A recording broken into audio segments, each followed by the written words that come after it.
everyone, and welcome to Four Top Threes. I am V. Hello, V. I'm Aethel. Hi, Aethel. Hi, Aethel. I'm Cassir. Hi, Cassir.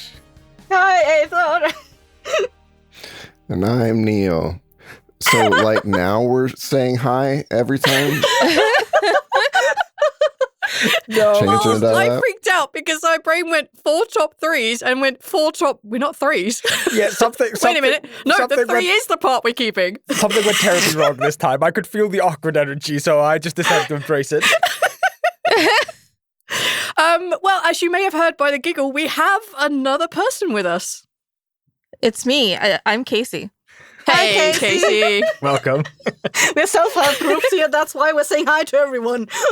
Thank That's you. what you're supposed to do, Aethel. No, our introduction were getting longer and worse throughout the first 2 seasons. That's needed to be fixed. Okay, let's make season 5 the season where we fix this. So let's not worry about it for the rest of the season, all right? Let's make season 5 where we fix this, okay? So, as is tradition, we have a guest, which means our guest also gets to choose the topic. So, Casey, what have we got? Shit, what the fuck did I actually say? Top 3 bad movies? Yes. Would anyone like to register a complaint? Yeah. I will not be Why is accepting it- complaints or criticisms at this time.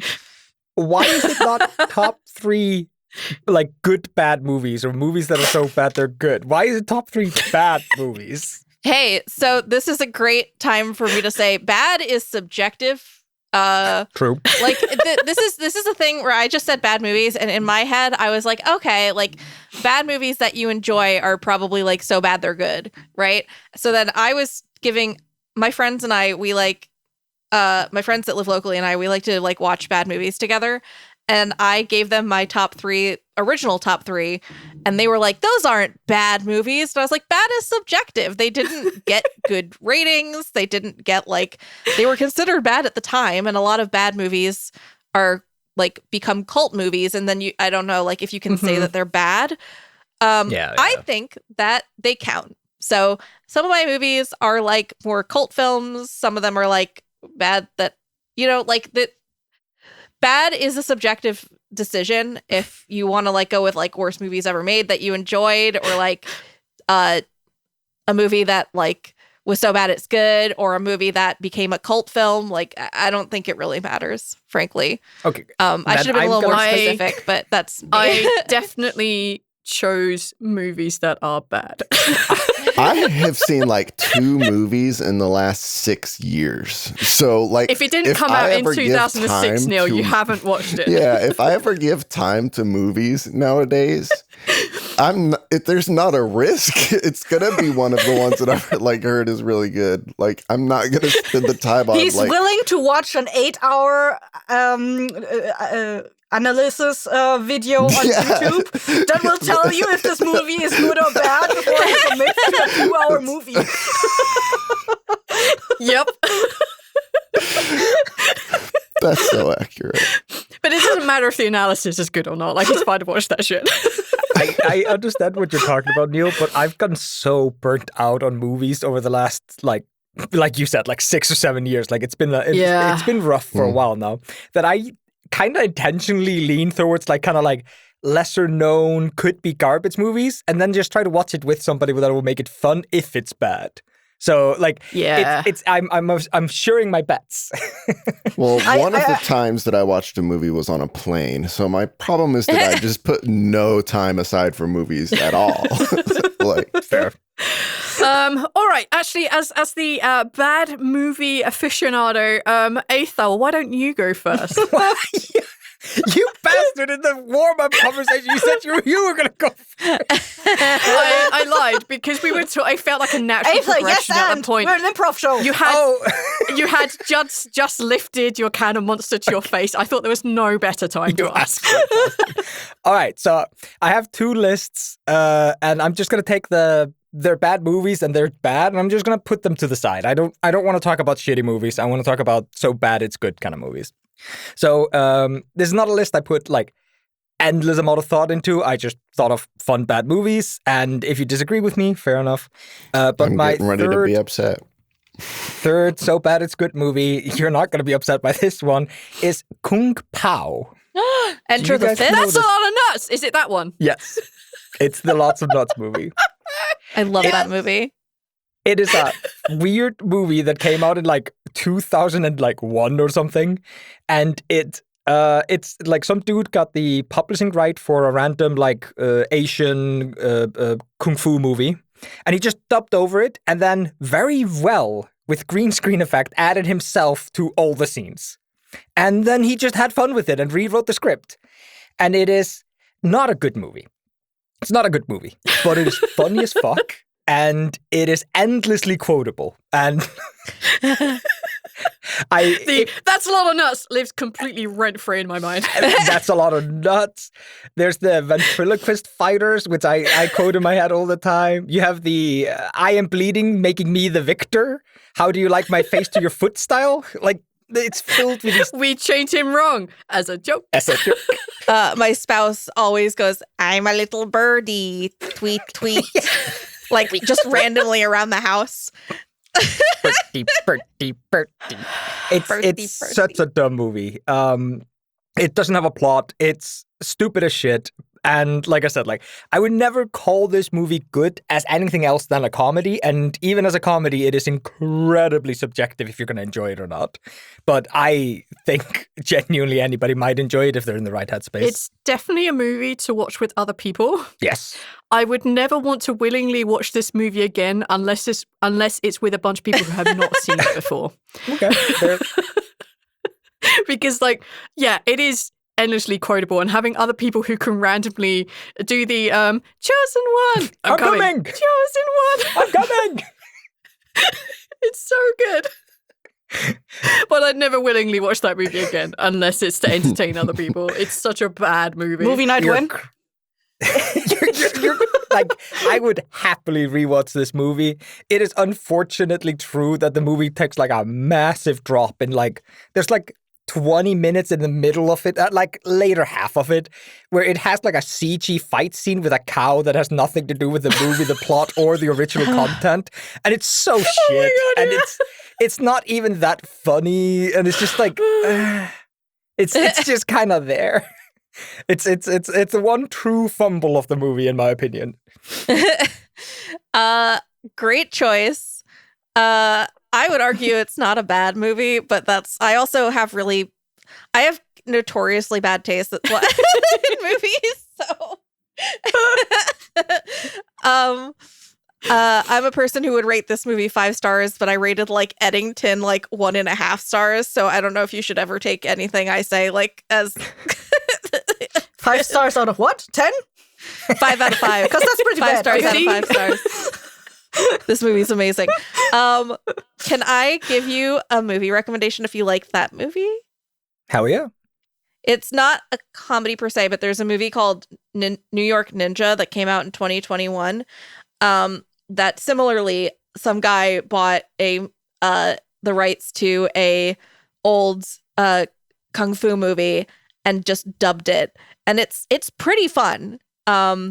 It took like forever for it to come out, but I remember my friends and I think we had like a double feature of Kung Pao Enter the Fist and New York Ninja. So if you want to watch another fun like dubbed movie, totally recommend New York Ninja.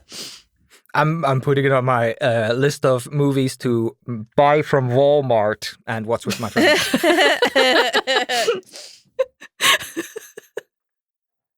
No, that is a solid choice for a talk. I thought about it, but I have other movies that I think I have more to talk about. I think I know what rather than me just yelling, that's a lot of nuts.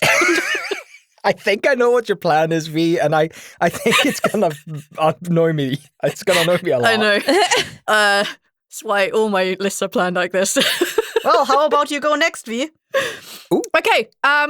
In 2001, a movie came out that became the touchstone for a lot of nerds, a lot of fantasy nerds. And it tells the tale of some guys who should have just taken an eagle instead. I'm talking about Lord of the Rings, Fellowship of the Ring. What? No, I'm joking. I'm not. I refuse to put this on my list. Everybody knows why.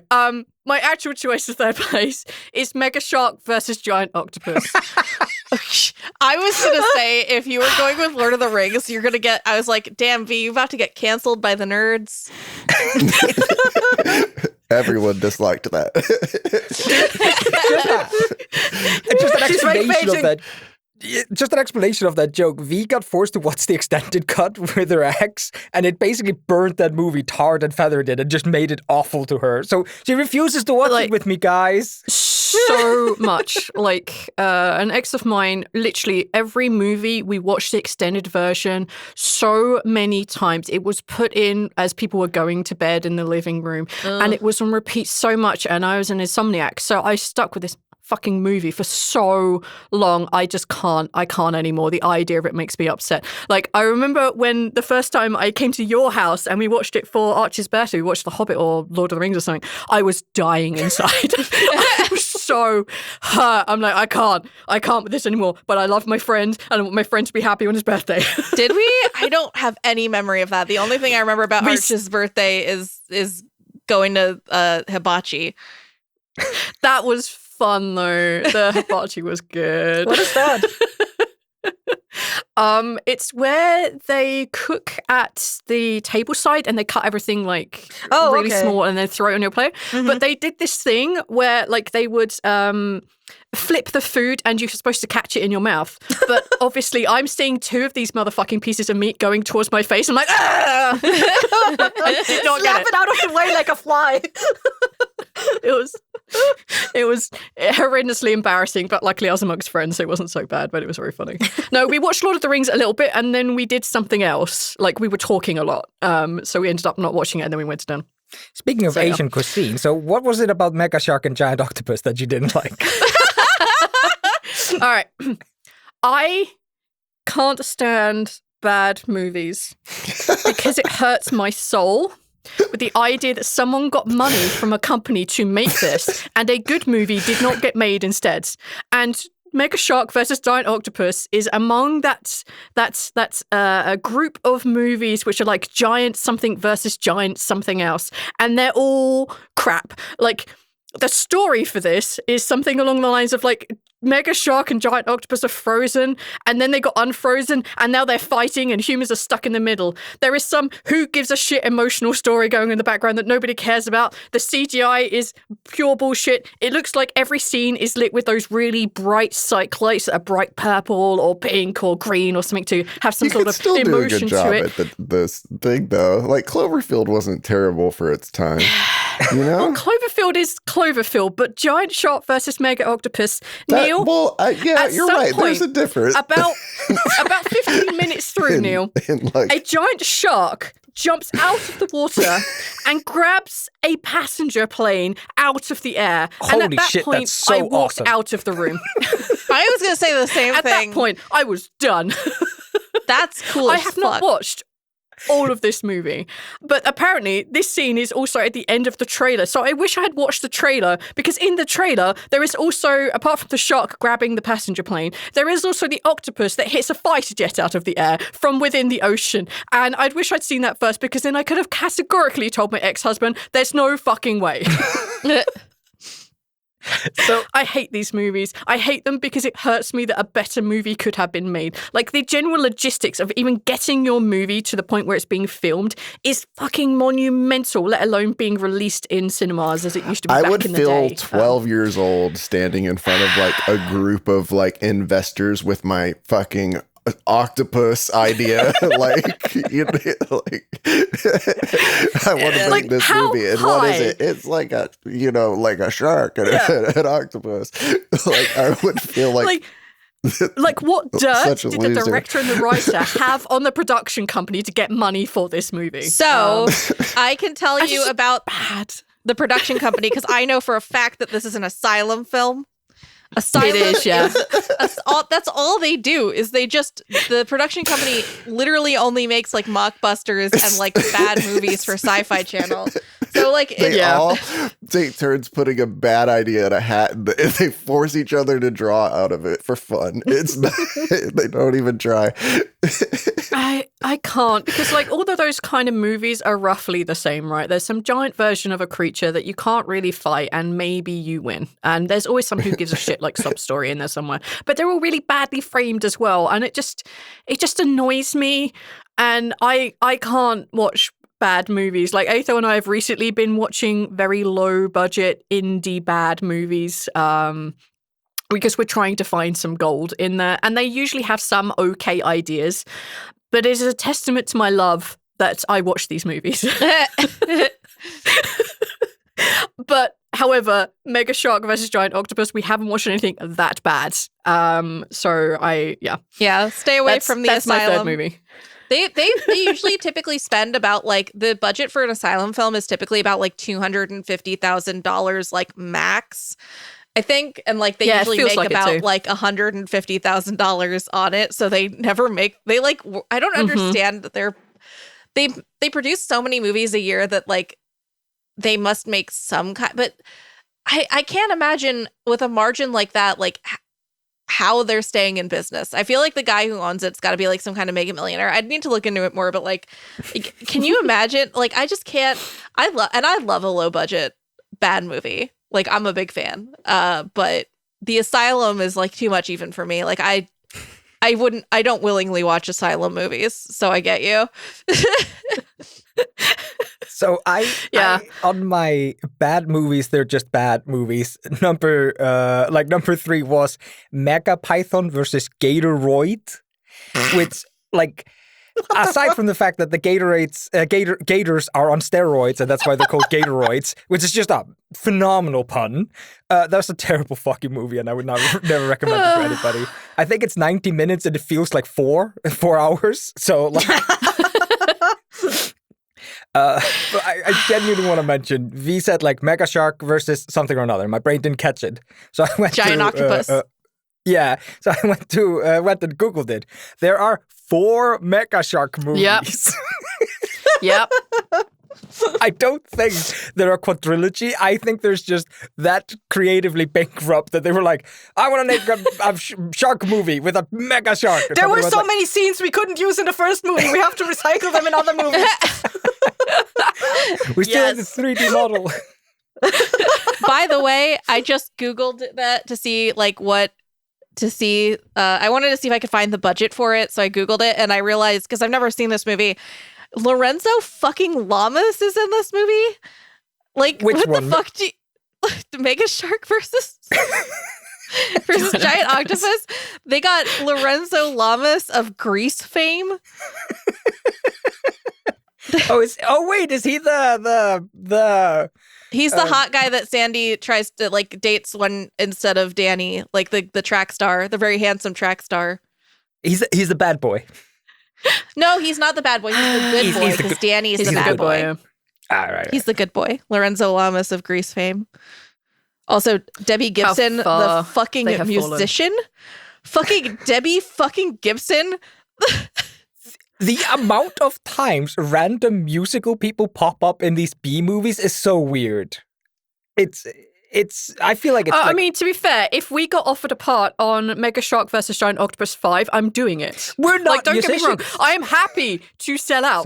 But if they're just like, we need a random podcaster who's British, I'm like, I live in Iceland. Oh, that's an extra thing. I would do it. I would do it for the money. I would have no qualms because everybody knows I'm there for the money. I mean, it works for Will Smith. Fucking like real actors and being like, hey, Lorenzo, style. I know you have a Golden Globe Award. Do you want to be on my fucking shitty ass movie that's going to cost like, especially because like when you factor in the fact that $250,000 includes the actors' paychecks? Yep. One day of acting is probably what it is. I refuse to believe that unless they're like the main star that they're there for more than 24 hours. Yeah. It's a phone-in bit. Yeah. All right, I'm done with Mega Shark versus Giant Octopus. I just can't. This movie boils my blood, and I don't like my blood boiling. All right, Kesser. Oh no, what have you got? It's you. Yeah. So, spoiler alert. The movies that are on my list are not necessarily bad. I just have a lot of gripes with a lot of parts with it because I'm not in the habit of watching bad movies. I'm like just like Neil. I'm very I'm barely in the habit of watching movies at all. So the best I can give you is movies I watched and that I liked, but there's a lot of them, a lot of wrong with them. That being said, my number 3 movie that I'm going to talk about is not necessarily a bad, like, it's not a super good movie. It has like a lot of issues, but it's the movie is Kung Fu Hustle, and I think it's a little bit trashy. Like there are a lot of parts, things in it that are like completely over the top and like almost caricatures of people. And I think that qualifies for being trashy to me, at least. I love Kung Fu Hustle. Like, there's a lot of very iconic scenes in it, but I think overall it's the parts where the acting and the martial arts is like completely over the top makes it very trashy. I was never into Kung Fu movies, so I don't know shit. This has nothing to do with Kung Fu movies. This is not like, if you know Kung Fu movies, this has nothing to do with it.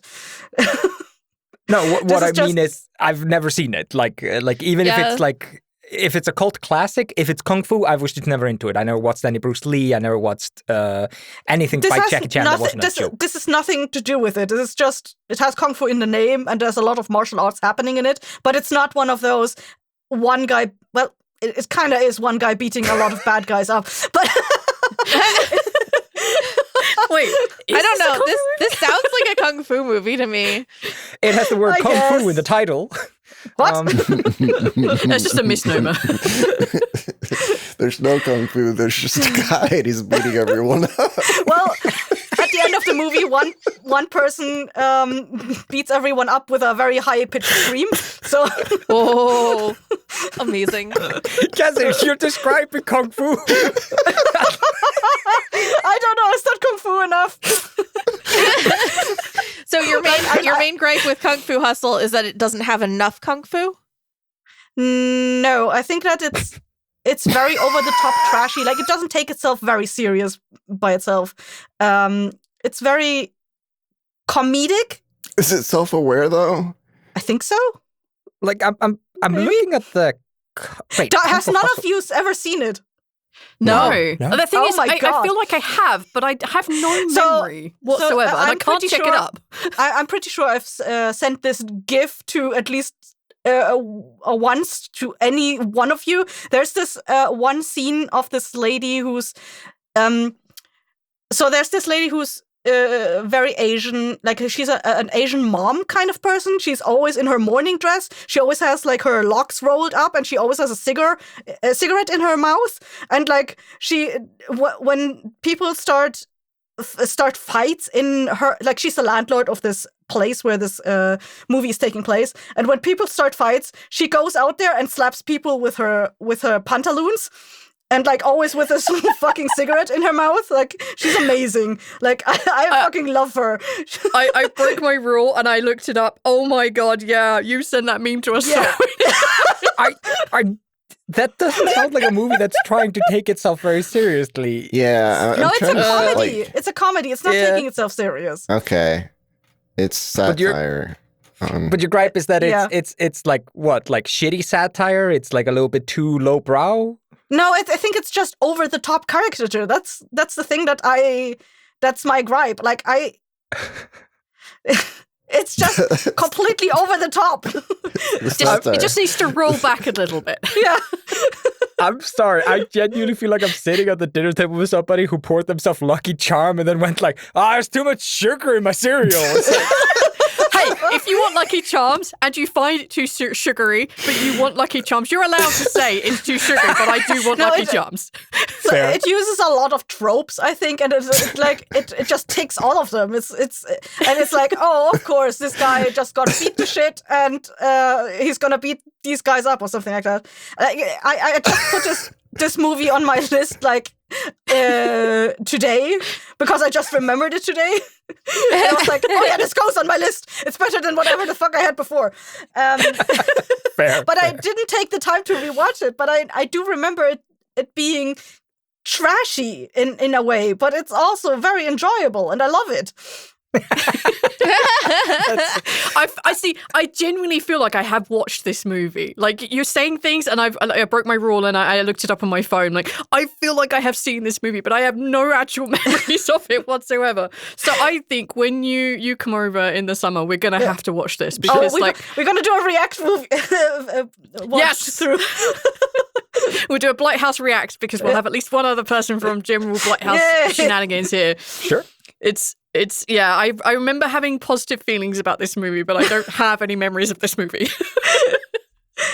It's a great movie. It's a 10 out of 10 movie, but there's to me, as someone who just enjoys realism too, like, I enjoy comedy, but this is just too much. Especially like when when the landlady is just screaming so loud, like the people are just flying away because it's so fucking loud. My lobster is too buttery. I never had lobster. I can't tell you if this is what I would say. Like, you're completely fair. Like, it sounds like you enjoy the movie, but you dislike how it plays itself out. That's a fair opinion it's just to too have. much for me personally. I think people would probably enjoy it and say, this is not a trash movie, it's supposed to be like this. But it has a lot of those, a Space Jammy moment where like real people are behaving like flubber creatures. I love that. You're just convincing me I need to watch this movie, to be honest. Do it. I did think to myself when you were talking, I was just like, maybe Kessa shouldn't check out Kung Pao. And I thought to myself, like, no, it's not full of like tropes or stereotypes. It is weirdly fine. It's like... Yeah, but if Kessir doesn't like them acting flubbery in Kung Fu Hustle, Kessir definitely won't like Kung Pao. There's one scene where he punches the guy's stomach out. It's not necessarily the people acting flubbery. It's just, it's over the top. It's... I don't, Robin I Williams don't did what you would hate, Cassie. Oh my god, you played a genie. I hated it. Guys are such assholes. All right, Neil, you spoke up. It's now up to you. What have you got? When I lived in San Diego, I got high and watched some movies. And not all of those movies were very good at all. And one of those movies that was not very good at all was very popular in the late 90s, 1998. There was a movie featuring Joey from Friends trying to break out into... Is this motherfucker what I think it is? Oh, it's the best space movie to get lost in. Lost in Space. And wow, it was a waste of time to watch. Gosh, that movie is so pure garbage. I think about it all the time because of that. Like, there's like a scene at the end where like William Hurt is like, he turns to the wife and he's like, I love you, wife. And I think about that a lot because it's just such a like weird fucking thing to say. Sorry, I don't mean to interrupt you. When did I say recently watched this movie? I think it was like 2 years ago, but I still remember. So Drew and I, Drew's on Taking Initiative. We did a podcast for a while called Couch for It, and we reviewed Lost in Space movie and then the new Lost in Space series. And holy shit, I fucking hate it. It is all hot garbage, and the movie was just the tip of the iceberg of how much I think I just hate that story. The Lost in Space movie is terrible until they fly through the sun. And after that, it is gold. It is peak cinema. I think it is peak cinema from the moment the credits roll. I mean, that was nothing they redeemable. paved the way with that CGI. They paved the way for the greats such as Jar Jar to come after that. Like, you know, That was the first attempt at having a little critter on screen, they really tried. They really tried, but it was fucking terrible. I don't think Neil, that's true, but I can't give you an earlier example of a critter off the top of my head to refute it. But I don't feel like that's accurate. Oh, right. No. Oh, God. Yeah, they have the CGI dog thing that's hanging out with the monkey. kid. It's like a weird, like, monkey dog.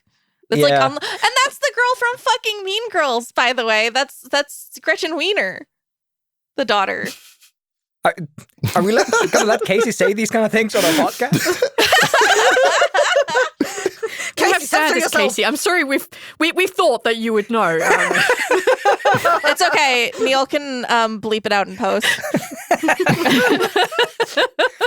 No. This whole section is just bleep. Gretchen, bleep.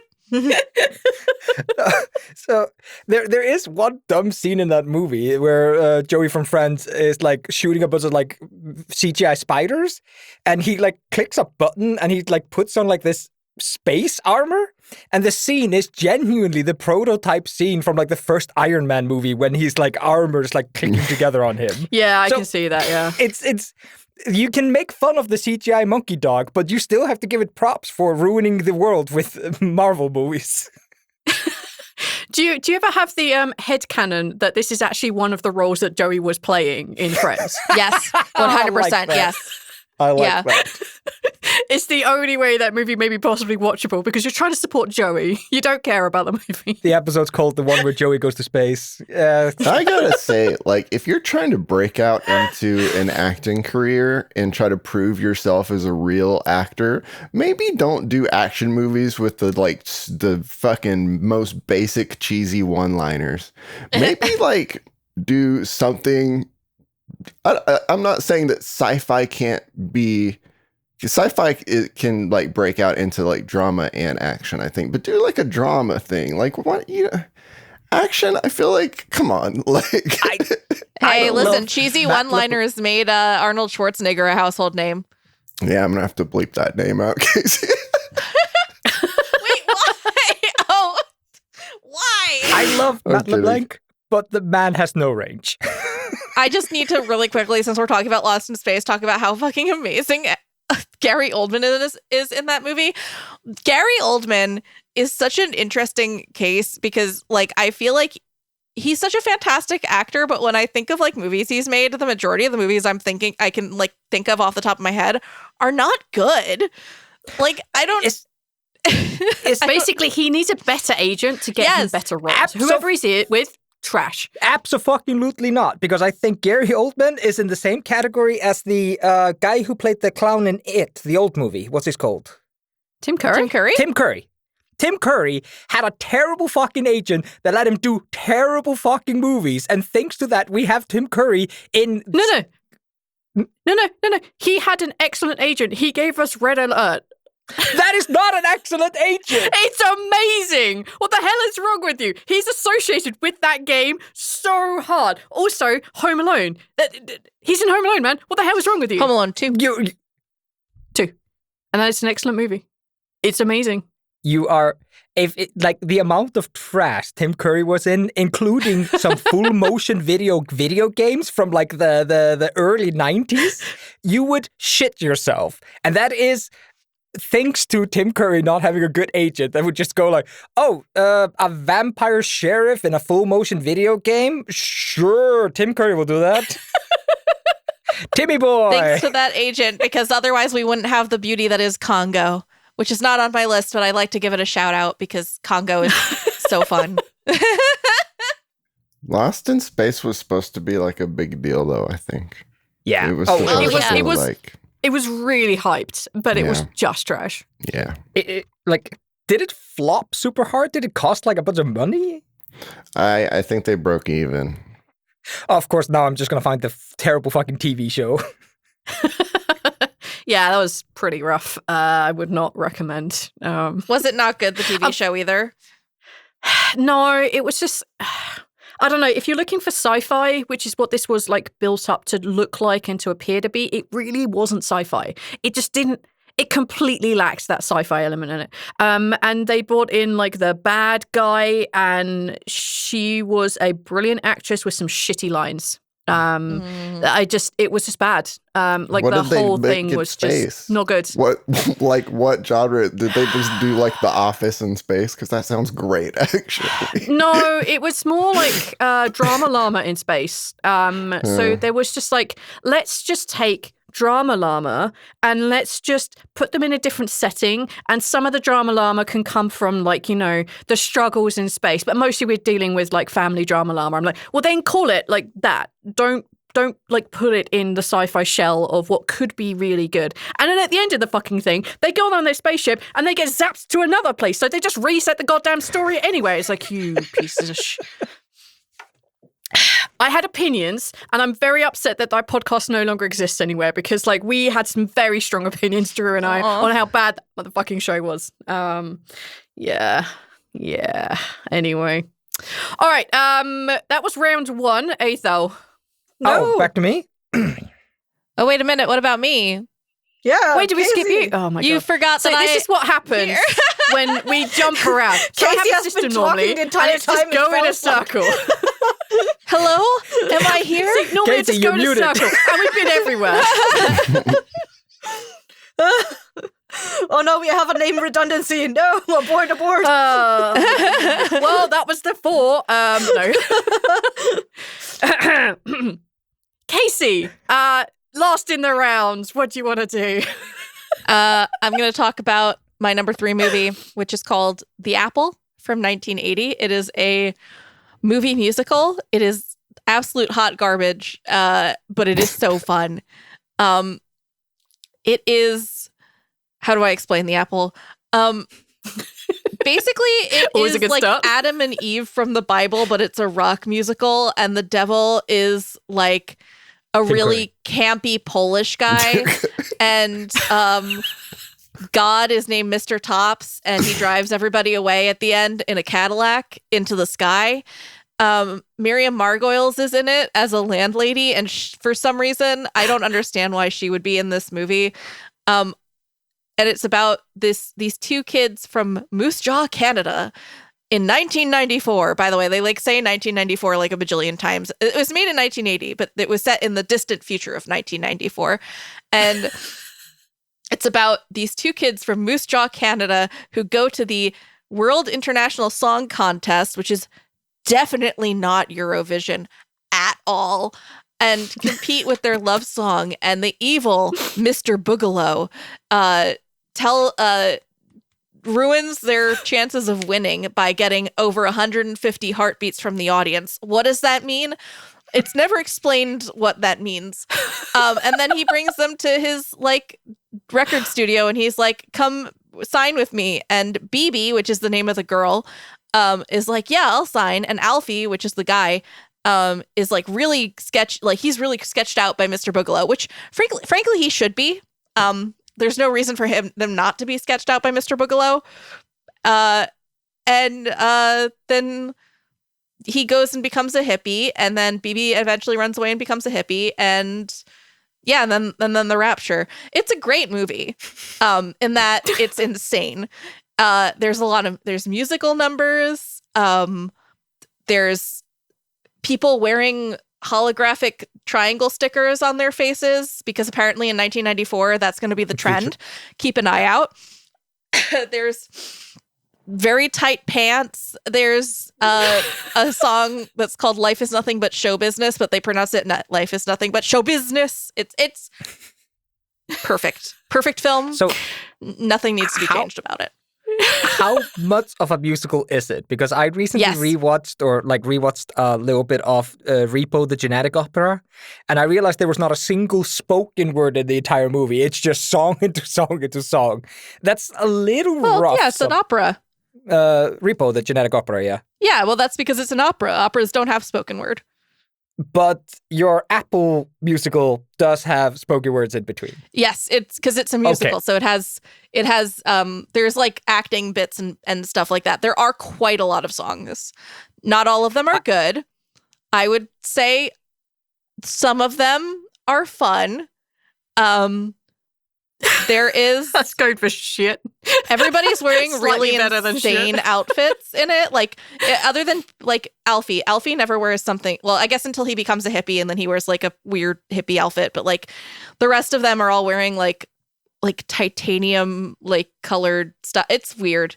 And then there's like an orgy at one point in the movie as well that Alfie tries to come and save BB from.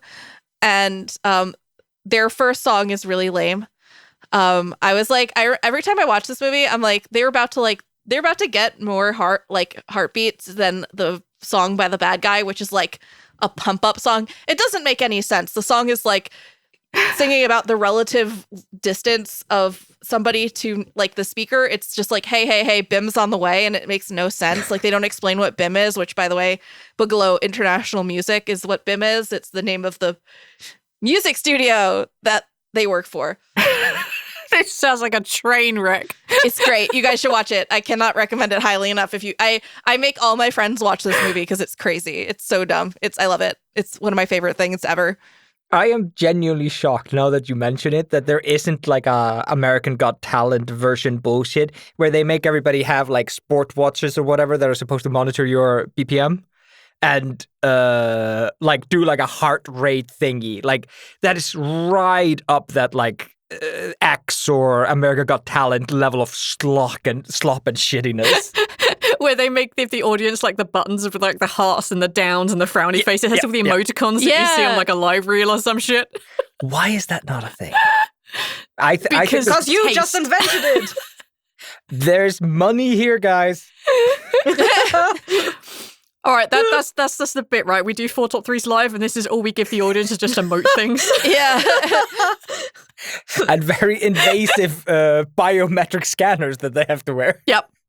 And we're like, you can only stay in the audience if you keep your BPM high because we need people to think that you're excited, so you always have to run. Oh, no. Just jog on the spot. People with medical conditions are just gonna... Oh, I won't need to move have at all. My issues. BPM is incredibly high at all times, so I can just sit here. I'll be fine. It would obviously be average BPM. Otherwise, we would just go get a bunch of heart. Yeah, mine would still be pretty high, yeah. I'm kind of sad we didn't get like an international song contest that America's allowed to compete in 1994. What's that about? Why can't we be? I don't understand why so many non-European. There are non-European countries that are allowed to be part of Eurovision, but not us. Australia can, Australia, but not us. Yeah. I genuinely, I have opinions about Eurovision. Some of them I'm not going to voice right now. But one of them is definitely like, if we're going to let all these assholes in, why are those assholes not in as well? Yeah, I agree. Like, if we're going to do Eurovision and some people who aren't strictly from the European, like, shelf or continent, whatever it's called, just let everyone in. Just make a new singing event. Why not? World International Song Competition. Yeah, I mean, we have the World Cup. We have World Cricket Cups. We have football and rugby and sports ball. Like, we have these things, right? And we have the Olympics. Why not have a good old-fashioned sing-song? All right, so at one point, Casey, you said that somebody got saved from an orgy. Now, she doesn't get saved from the orgy. She does. She has to compete.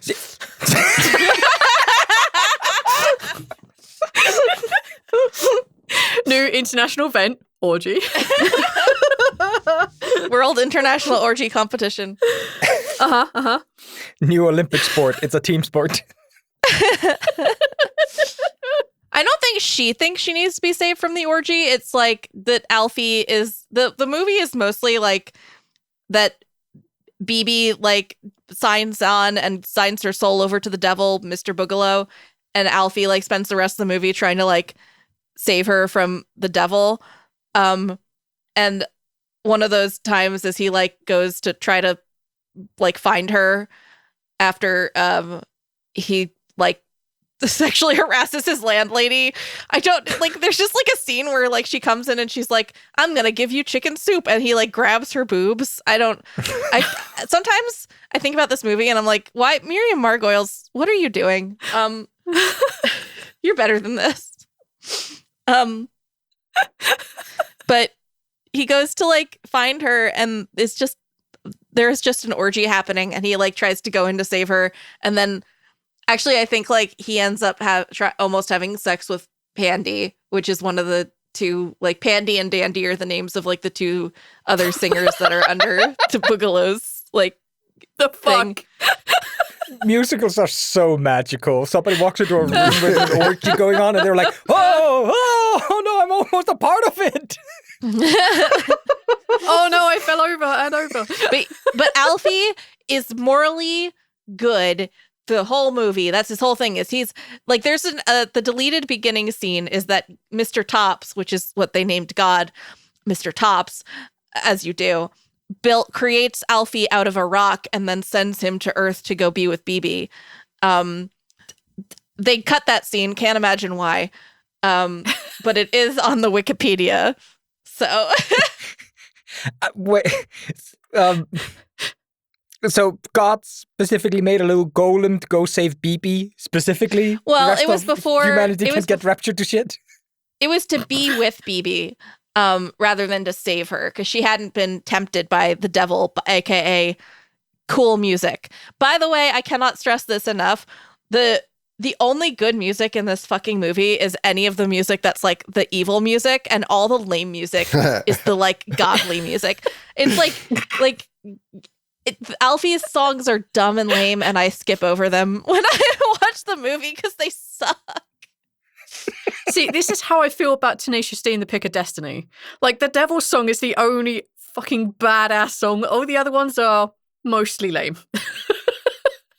Like, if you just listen to the soundtrack, which is how I first absorbed that movie, you don't understand why the devil doesn't win. You mean you don't like the Sasquatch song? No, I don't like much of that soundtrack. There are some bangers, but that is not one of them. The opening song, banger. The fight with the devil, absolute banger. Apart from the part where the humans are singing. I think we've learned that music from hell is better than music from anywhere else. That is Evil absolutely is the spice.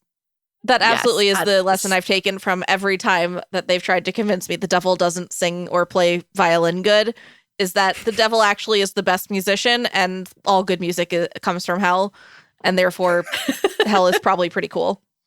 That's my take. This is where you want to hang out. This is my controversial take. Hell is probably pretty cool. Pretty banging. Sounds like V just likes Dave Grohl, but not Jack Black. Isn't it Yes, Dave Grohl that who is- played the devil? Yes, Yep. he did, yeah. That's It's amazing. exactly my feeling, Neil. The annoyance I have with Jack Black is I think he is a genuinely good singer. I think he genuinely has something. You listen to Wonder Boy, apart from like the last half of the song, genuinely good. You listen to him singing Wicked Game, incredible. Any of his other shit is so buffoonish, it annoys me because I know he could be really good. And that's how I feel about Jack Black in general. He's a buffoon, but he has the spark of greatness in there somewhere. It's just hidden under layers and layers of buffoonery. Yeah, that's my hot take. All right.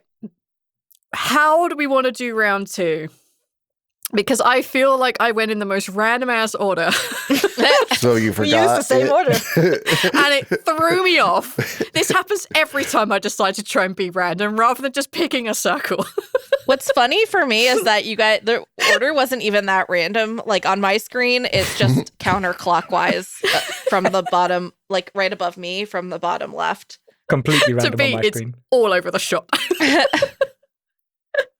I tell you what, we'll start with me and then we'll go around in my order and we'll try not to forget anyone. V is coming in and saying like, no driving on the left side of the road, the right side of the road. We're going left again. I don't care how you use Otherwise, we're going to go around this roundabout for a fourth time, and that's illegal. All right. I want to talk for my number 2 slot. My number 2 slot is a story about a bunch of people who walk in different directions for a really long time when they could have, in fact, just taken an eagle. So I'm talking about the 2002 movie. I'm not talking about the movie. My second place movie is Coyote Repetition is Ugly. funny. It is funny. Jack's story is better the second time. I can't Wait wait till I for get the to the third. third time, Neil. And my honorable mentions.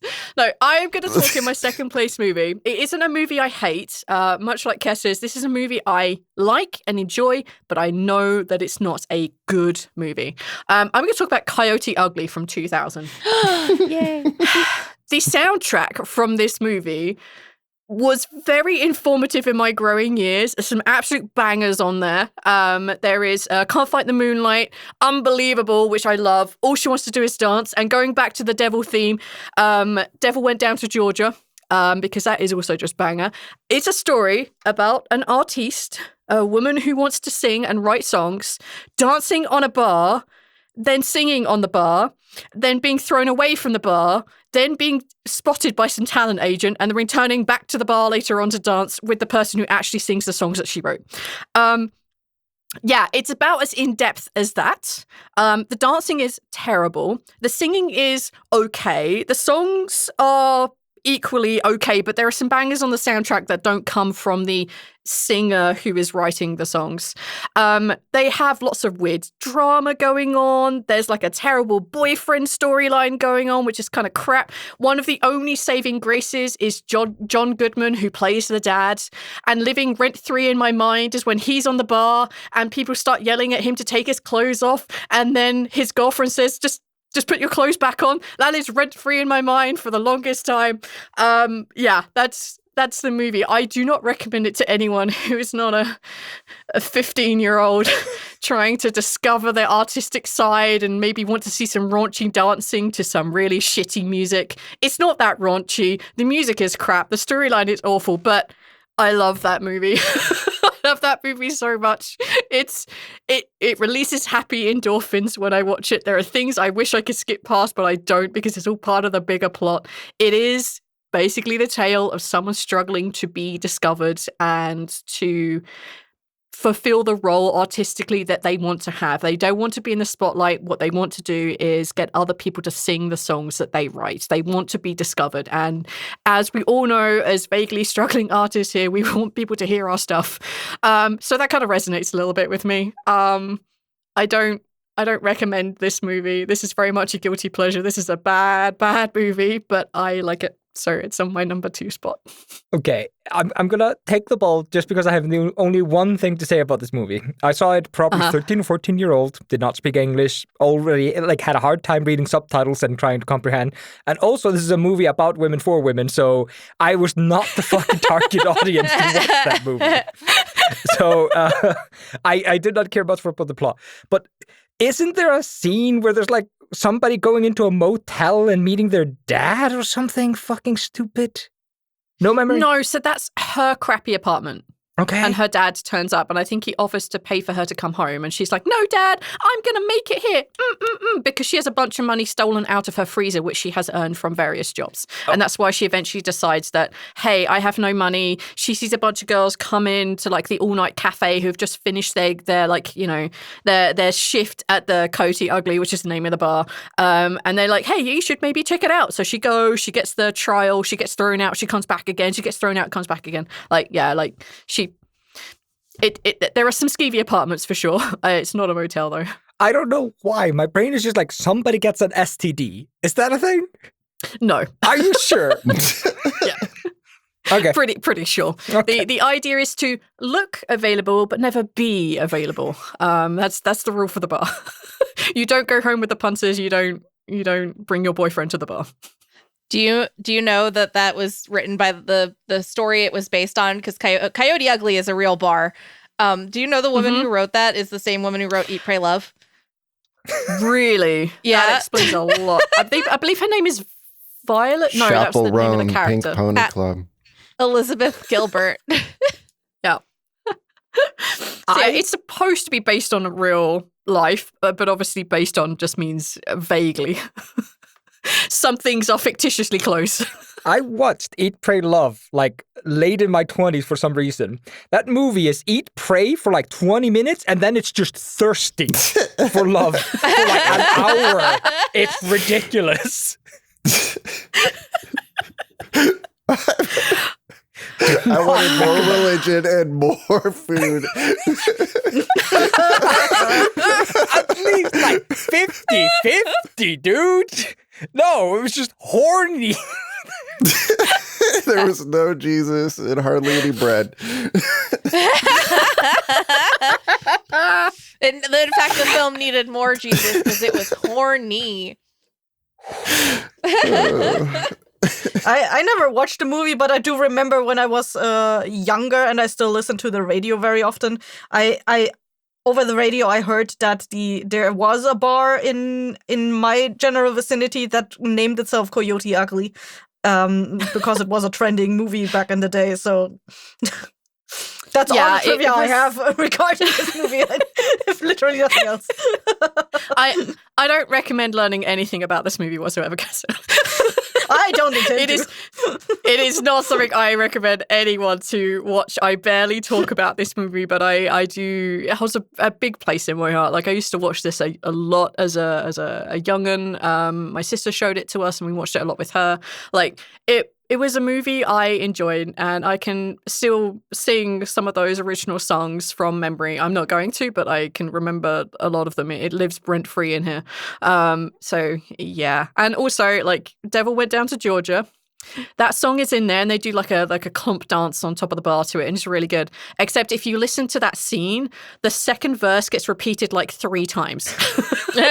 Because I need to pad like the runtime of like the song so it can all happen within like that 3 and a bit minutes. And it really annoyed me when I figured out that was what was happening. What do the girls do during the 2-minute violin solo? Oh, they're stomping. They're just dancing. They're dancing on the Okay. bar. It becomes like a set piece that they do, like to this. They're doing song. river dance. Yeah, kind of. On With the a lot more bar. clogging going on. A lot more tits and ass happening in there, but yes. River dance with tits and ass. Well, much better in my opinion. But like, I was gonna say, like, speaking of the music you mentioned, Can't Fight the Moonlight. I had no concept of Coyote Ugly when that movie came out. But I remember hearing that song on the radio a lot, and I was so into Sailor Moon at the time, I assumed it was a song about Sailor Moon. aww, They're playing anime music on my radio. Cool. I think back then was also the time when people were doing a lot more AMVs, like anime music videos. I'm pretty sure there was a Sailor Moon anime music video with that song. 100%. Pretty sure. I want to find a 360p AMV on YouTube right now. if you do, give it to me and I'll put it in the references. But it has to be at least 15 years old on YouTube. Yes. Yeah. It has to be a minimum of 15 years. Dude, that movie is 15 years isn't even old YouTube. 26 years old. That's why I say at least. Yeah. Because there's still the people, like, when it was uploaded, they downloaded it and then uploaded it a few years later because they found it on their disc. Yeah. They wanted the views for your channel. I used to make Naruto AMVs, and all of my songs were just whatever Avril Lavigne songs I had downloaded on my computer. Yes. I also had like AMVs, and like I know they are still up because I just out of curiosity I googled the song I used, and some of them are like very niche Japanese songs that a friend sent me, and when I Google them I find my AMVs underneath it. I'm like, damn. Wow. Wow.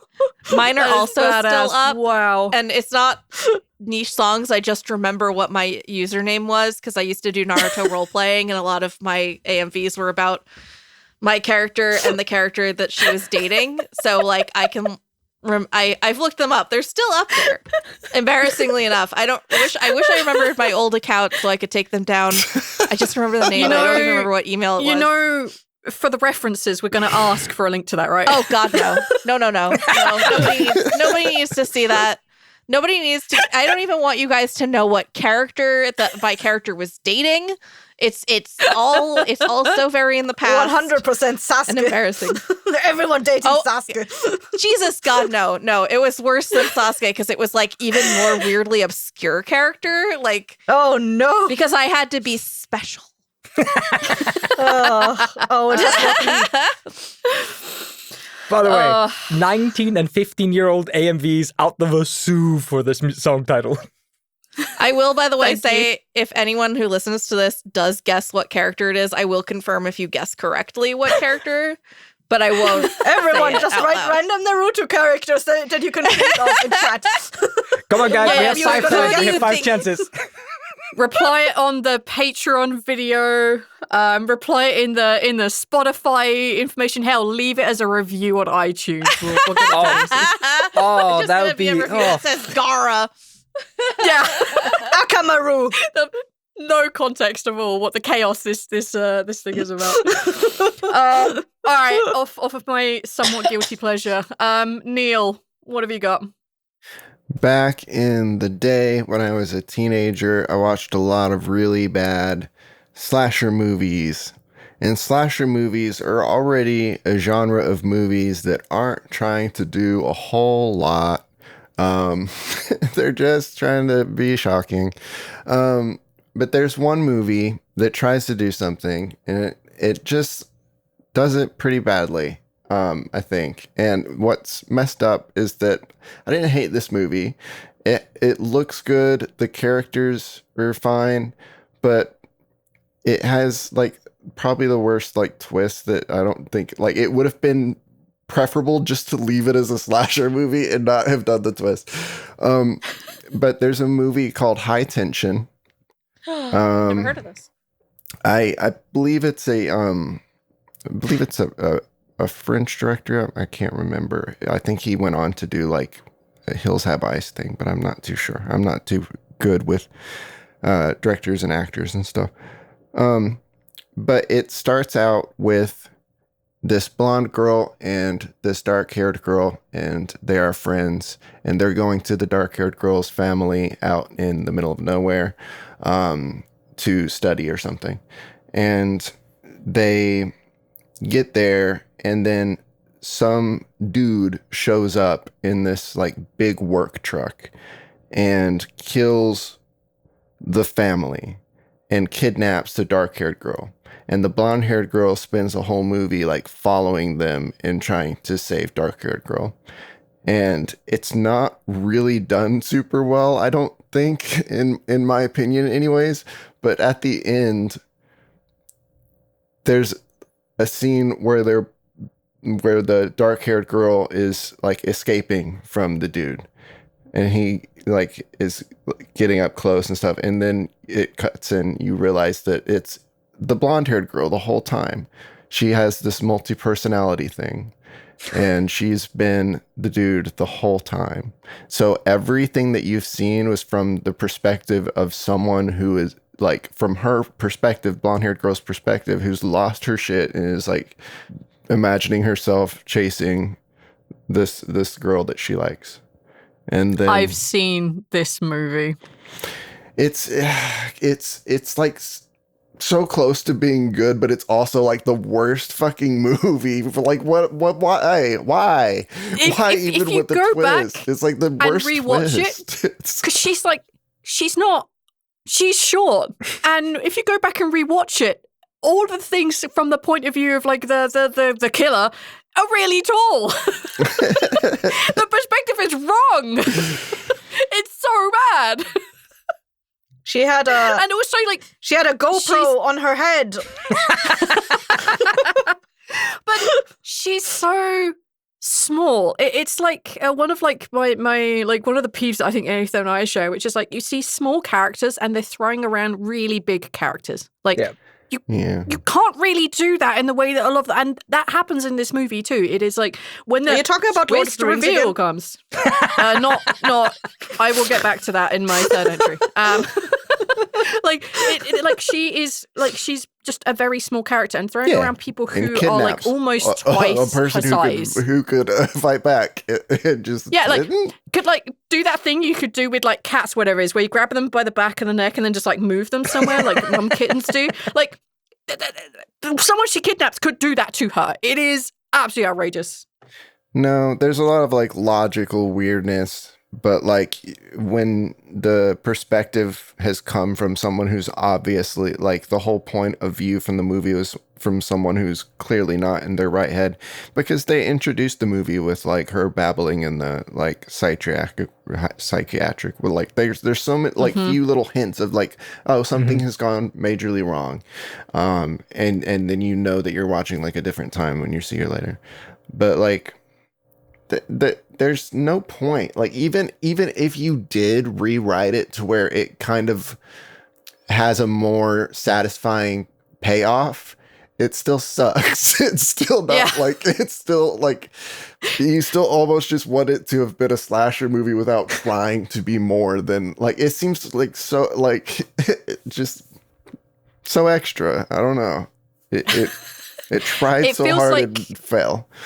It feels like a twist for twist's sake. It's like, oh, I have a really good twist. It's just this tiny person and they're doing all of these horrible things. It's a figment of her imagination, what we're seeing it from. It's like, it's just badly executed. Because the only hint they give is that at the very beginning, they're kind of talking and she mentions a dream that she had of herself chasing herself. And that's all they give you. And then at the end, you're supposed to just like, oh, it was that the whole time. No, of course. That wasn't like, even in my head, I forgot it the minute it left her mouth because it was stupid. And then it was just became a slasher movie. Like, you expected us to latch onto like nothing? There was no hook. There was no hook. You're supposed to be clever, Neil. I can't. It's not, I don't know. It's so bad. I agree with you. That is a pretty bad movie. It didn't land with me. But I mean, the movie looked good and the actors did fine, but it was... Yeah. And they played Muse, which at the time was my favorite band. Muse is a good band, though. Muse is a good band. Matt Bellamy is listen, Matt. It was good for a while. Matt. But what are we resisting, buddy? What, like, you have to give it objective, like, you know what I mean? Like, the music seems just also like revolt. Like, but like, what are we fighting? Matt. You've been fighting so long, you forgot what you're fighting. Come on, man. It's just so like music, non-objective. Like, what's the word I'm looking for? Non-combative, non-objective. Like, you want everyone to revolt, but you don't want to give any like specific thing. It's just, I don't know. It seems like you're trying to get 12-year-olds to like revolt against their parents more than you're trying to like make any political statements about anything. Like, it just seems so goofy. Revolt. Matthew, what's wrong, buddy? What's wrong? I don't get it anymore, bud. My handler doesn't let me buy cocaine anymore. Revolt. Don't let them tell you. Matt, who are you talking about? Don't let them tell you. I miss you, Matt. Please make good music again. Because I don't get it. He's still thinking about who to revolt against. It's still brainstorming. I have things I want to say about the movie, but no, I don't want to. I just want us to move to the next topic. Muse was like my favorite band back in the day, and then I feel like they became one of my least favorite things as an adult. Yeah. Oh my god. All right. I feel the urge to move. Well, we need a palate cleanser. Aethor, do you have any fun products for us? That's right. And if you want to hear this, you will have to listen on our Patreon. Otherwise, you're about to hear an ad for something completely different. And we're back. Huzzah. Hello. Please purchase that and or listen to our Patreon. Buy 5 of them. Yeah, all of them. Tell them that we sent you, even if we didn't, because affiliates maybe. Kesser, you're It's up next. me. What's in your secondary slot? I started getting dread talking about this because I was exhausted. I rewatched it this week because I was like, maybe this movie isn't as bad as I thought it was. And I realized it is pretty bad. But there's the part of it that I love. Like, okay, this is a Korean movie, so I'm pretty sure none of you have watched it. It's called The Treacherous.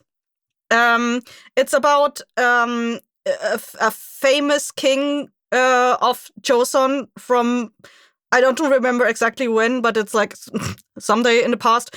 But like he was known to be an absolute tyrant who basically overthrew like the entire court and made it like he got like over 10,000 girls from the populace to be his sex slaves, and he trained them to have to be his concubines or his comforters. That's what he called them. And sure. It's a real thing, unfortunately. But like the movie is, I think the movie itself it has so many great aspects of it. Like the cinematography is really good, the acting is great, the narration is presented in a Korean kind of like the Japanese equivalent of like what's it called, kabuki theater, where they're like they have like this very specific way of narrating through what's happening, but like the Koreans have their own version of that, and it sounds so really poetic, and I really like how it's presented. But like the movie itself, it lingers a lot on the very dehumanizing aspects of this king, and it's like you see him like randomly fucking the handmaiden, not what they're called. Well, handmaidens. Cassie's got like 10,000 of them, and you said that this was real. So like, no, I've got some stats for you. He's probably never not. Like, no. So the story in this movie is about how he got those 10,000 people from the populace to be trained to be his comforters, and like it's set up to be like a kind of contest where like the topmost ones get the spot to be his comforters, and like the Hunger Games. Yes, but sexual, like the thirsty games. Like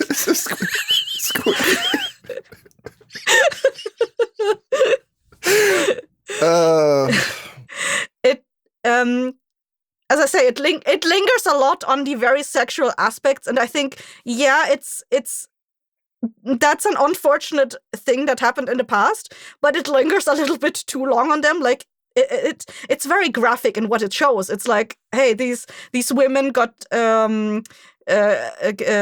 abducted from their families to be trained to be sex slaves for the king, and then they go through like a montage of how they got trained. Like they stick like dildos into them, and like they do a visual rating of their vaginas and how great they are, and then like they get put into like little casts of like, hey, you're great, you're meh, and you probably not. It's so hard to describe what it is, but like there is actually a plot happening on the side, but it kind of falls apart because it tries to show us all those very gruesome scenes that you kind of miss that there's plot happening in the background, and the plot is only conveyed in some narration, and sometimes there's some characters that are having some interactions, and you get some of the plot that way. But most of the time, like the attention gets drawn back to the sexual aspect, which is really like the movie is kind of trashy in that way, and like, or not trashy. It's kind of, the direction is really bad, I think, in this one, because like you keep losing track of what the movie is actually about.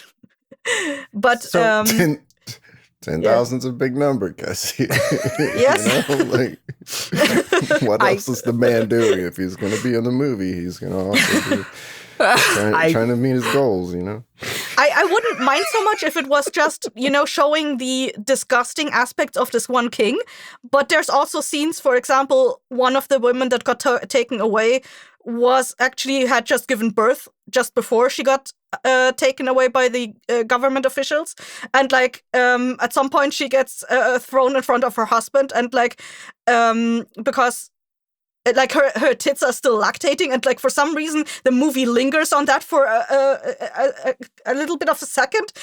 Why are we showing how yeah, you're doing not great stuff to these women, but why are we showing it this graphically? Just linger on the bad stuff that the king is doing, not on all the disgusting aspects of human existence. Yeah, this sounds Art, like Cassie. a mixture of this sounds like a mixture of what I dislike about Saw and Hostel movies, right? So they focus a lot on the gore for the gore's sake. Yeah. And so it sounds like they're focusing on the horrible aspects for that sake and just putting the veneer of a plot over top to kind of keep that going.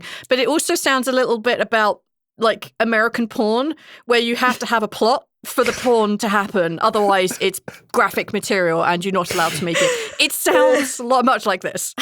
Yeah. I do remember you, at some point you said that there are movies that only exist for one or two key moments that the author had in mind. And this feels exactly like this, because at the end, after two comforters have been picked out that are the most likely to be the king's comforters at the end, the king makes them have sex with each other, and the one who comes first gets beheaded. And the entire movie feels like it's going up to this point. But it's so artsy. It's so fucking artsy. I watch it for the art, really. It's so well shot. Supercars, and I'm gonna do all these tests, and then the two winners, I'm gonna smash them into each other. The one that turns on is the one I pick. What the fuck? Dude, don't make them fuck each other. You fuck them, you fucking idiots. I think this man may have been gay, and he was just trying to hide it with the fucking thirsty, hungry 10,000 beards.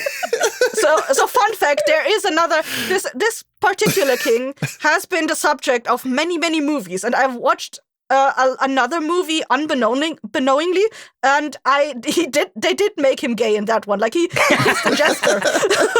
And he was like, yeah, maybe it's not girls, it's this one. I'm gay and I hate women.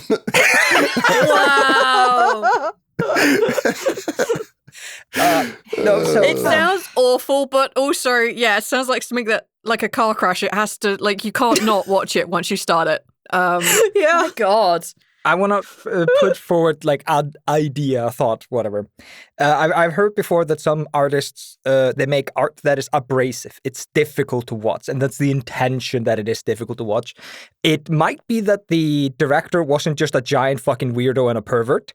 There is a chance that the director wanted you to feel awkward and gross watching the movie, and so lingered on some scenes that you, as the audience, were supposed to go no, this is, what the fuck is, no, go back to the fucking plot, please.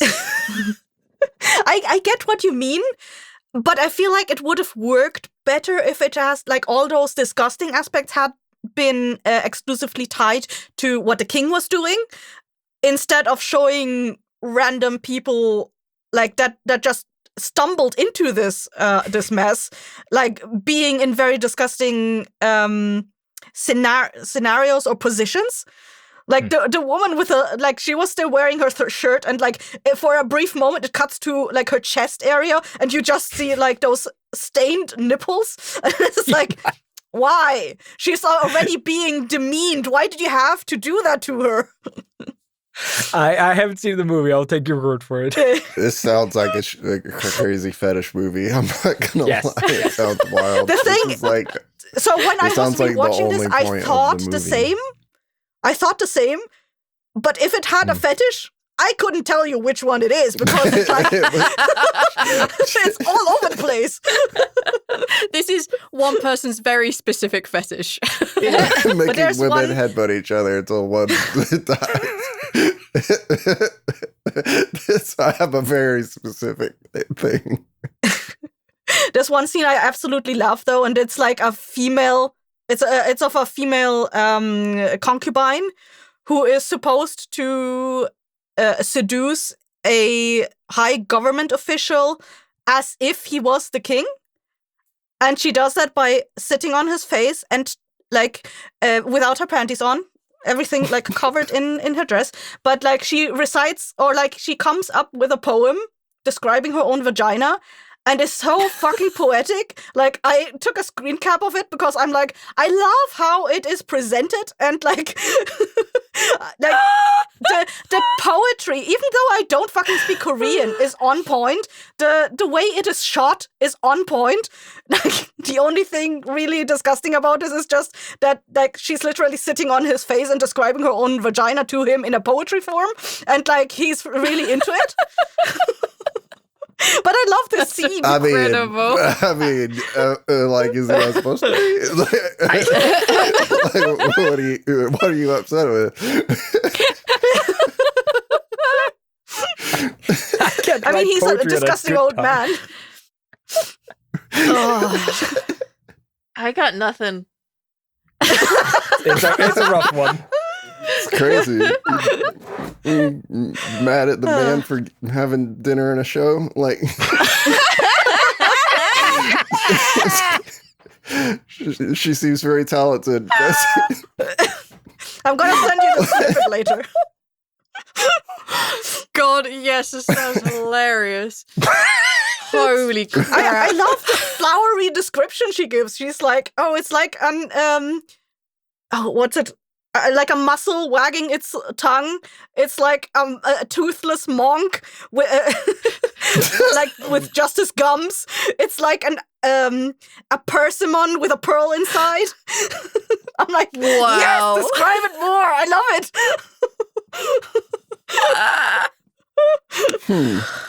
Wow, this sounds incredible. I love that they used poetry, and it's not even bad poetry. It's really good, even though I don't understand it. Oh, yeah. Wow. I'm sorry whoever has to follow you on this, Gazu. It's Casey.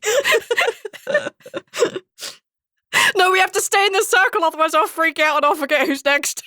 Casey is the last one in this round. Yeah, but Aethor hasn't gone yet either. Yeah. Oh, really? Oh, okay. Do it, Aethor. Do it. Everybody's fucked up today. Nope. Yes, we're all screw-ups.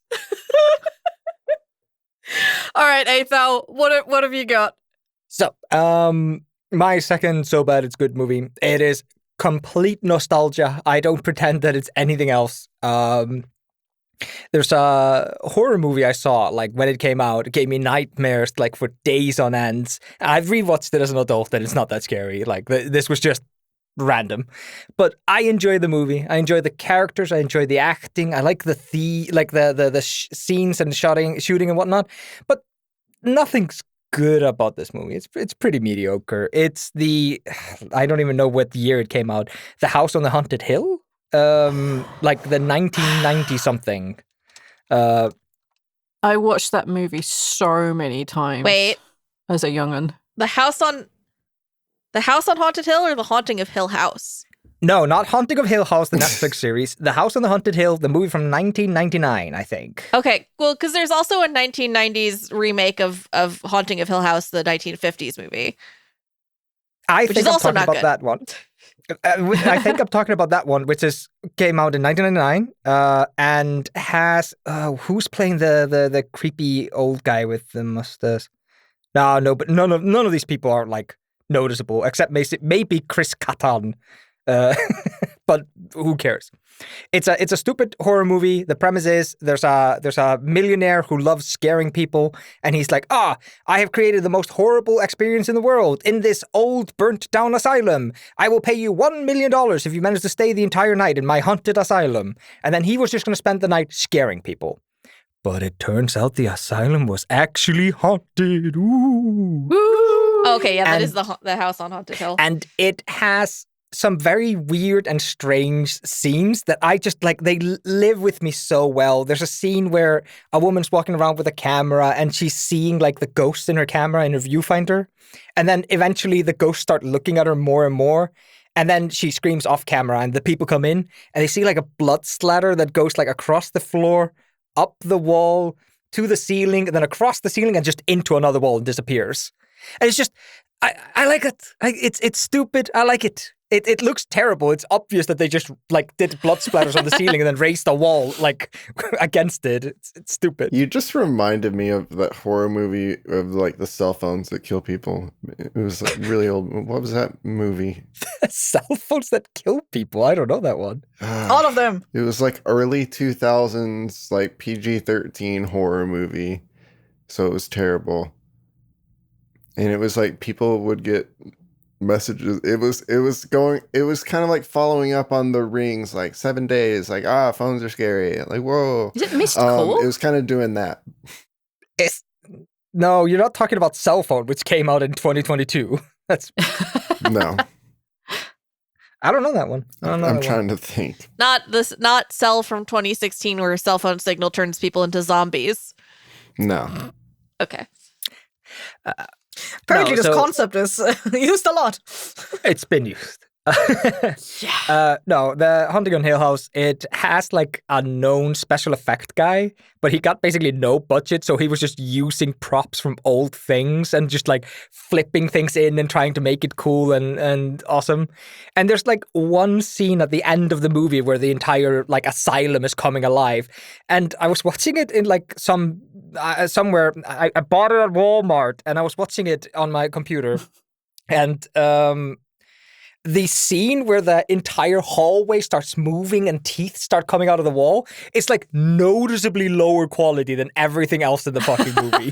So like, there's an energy of like the ending feels very rushed and stupid and it feels very weak. But there's a lot of cool like monster design and graphic scenes. There's a dude who has his entire face like scooped off. And like the big evil guy, the millionaire, he at one point like everybody he invited revolt against him and lock him in on a like insane asylum cell thingy. It's fun. It's stupid, but I like it. And I genuinely, it's one of those like, I don't know if it's so bad it's good, but I think it's fun. Like I recommend it in a stupid way. Have you ever seen the original?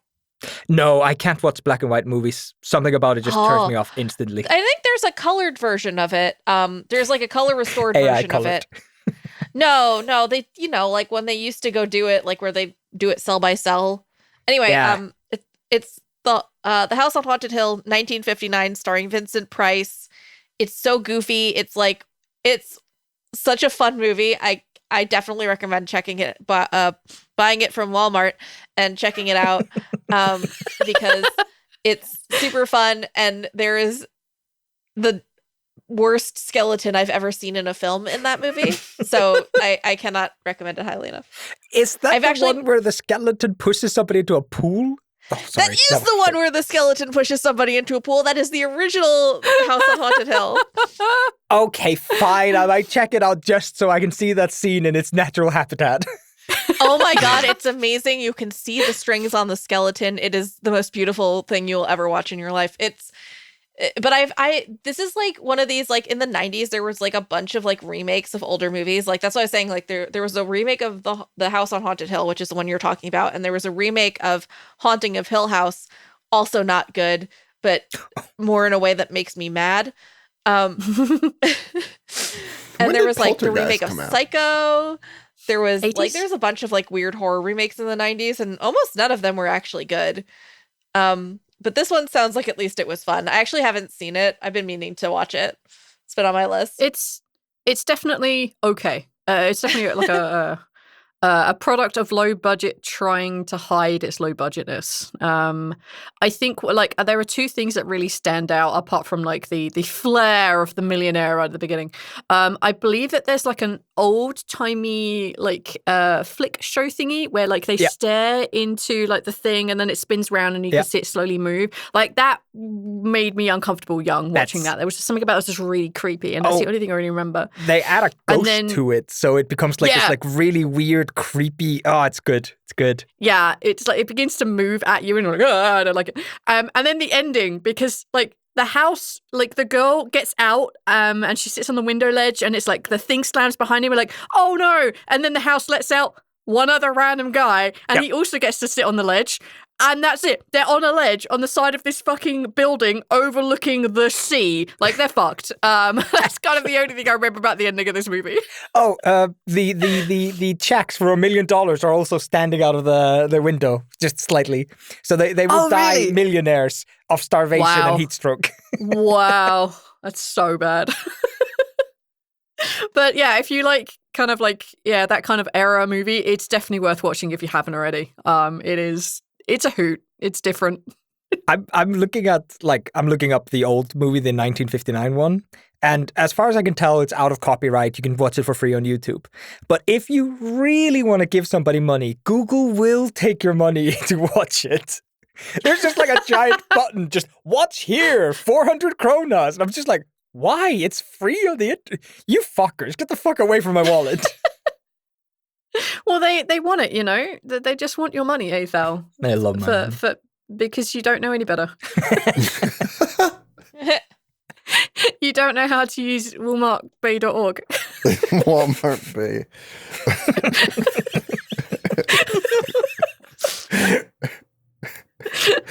Oh, good God. All right, Casey, what have you got in your middle slot? It's a great question. Fuck. There were so many movies I wanted to talk about, and I think that I'm going to talk about The Wraith, which is a 1986 movie, and also my friends are going to kill me for saying that, but it's so fun.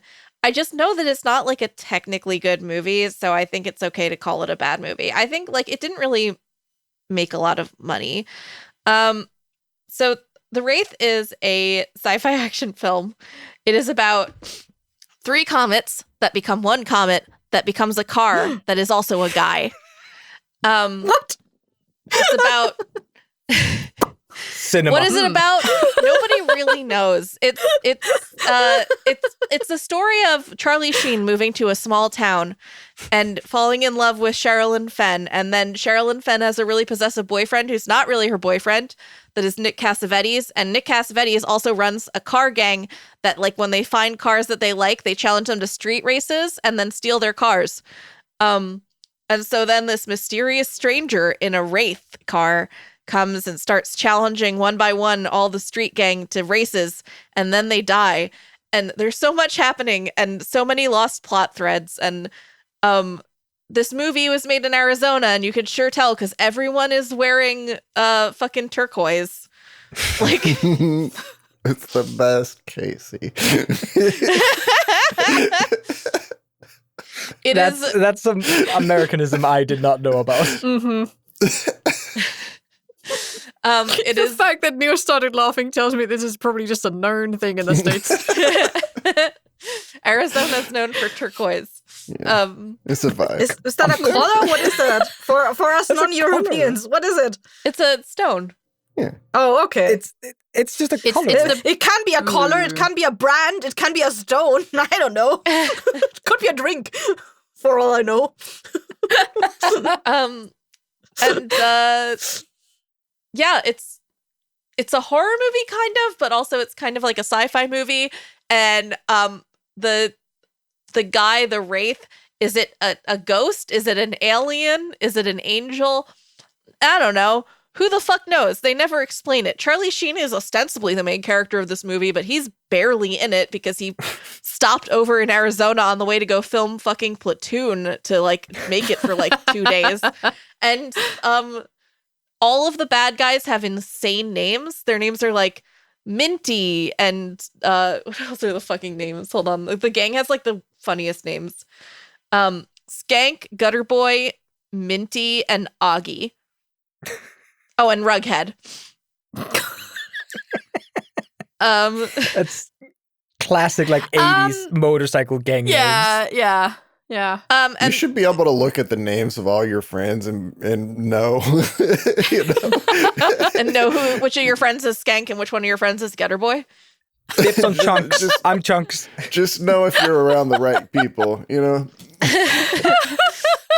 Skank and Getter Boy are the two best because, like, Skank, I think it's Skank. I don't remember if it's Skank or Getter Boy. One of them is, like, his whole thing is that he just does the most weird things as drugs. So, like, in every scene, he's like huffing gasoline or like drinking WD-40 or something like that. Like, it's trying to die. Gotcha. Okay, so the meteor becomes a man who becomes a car. No, you got that wrong. So it's three comets that become one comet that becomes a car that a guy is inside who may or may not be a ghost or an angel or a alien. And then he becomes a car? No, he's inside the car, but also he is connected to the car because whenever the car wrecks, it remakes itself. But also, like, something from him one time, like, he's got like a brace on his leg and it just disappears, but then it's like it's never brought up and it's still on him the next time you see him. He's the Wraith, but also the car is the Wraith. Is any of this making sense? Because it shouldn't. Okay. What So does it's like he do? Carmageddon. What does the alien do? He challenges the bad guys to car races and inadvertently kills them through car races, but he's doing it on purpose because he's an alien, so he's a cheating motherfucker. Here's the secret. Here's the secret is that he's Charlie Sheen. Just Charlie Sheen. He was another guy who doesn't look like Charlie Sheen. That was Sherilyn Fenn's boyfriend, who Nick Cassavetes killed in flashbacks. And then at the end, you find out that Charlie Sheen was the Wraith the whole time. Wait, the alien is a ghost? That's the question, isn't it? Who knows?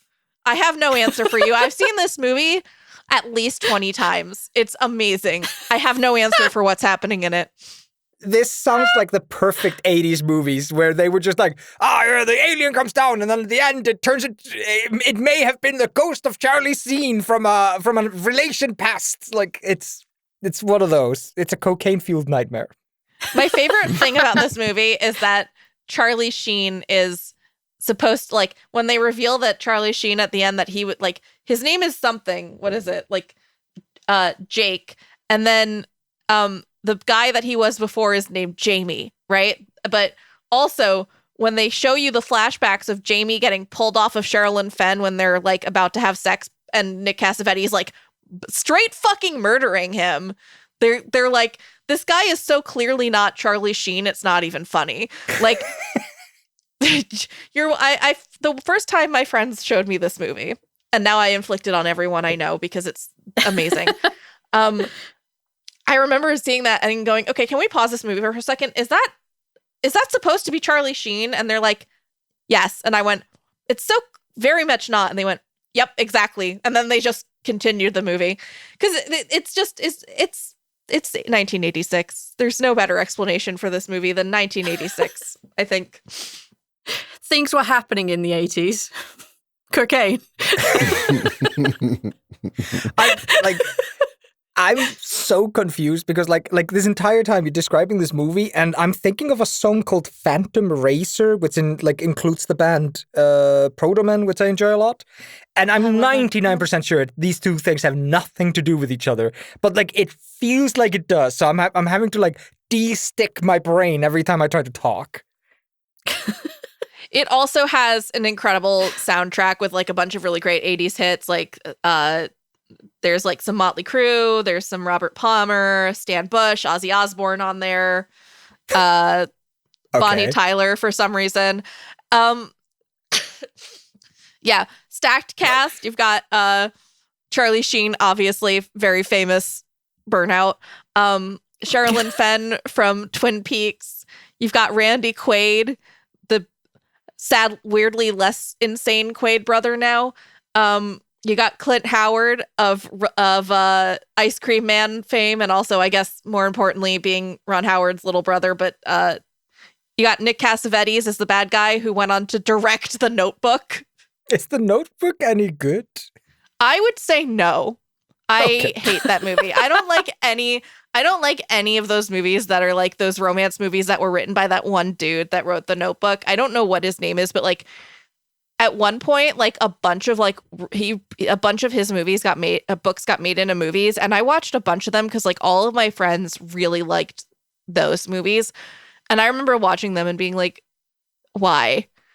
Like, I have like a vague memory of being forced to watch The Notebook at some point, and just like, this is a waste of time. Also, Tatum O'Neal's little brother's in this movie, which is another thing that like also was a thing I had to point out to my friends because I was like, oh, hey, wait a minute. That's Griffin O'Neal. And they were like, the fuck?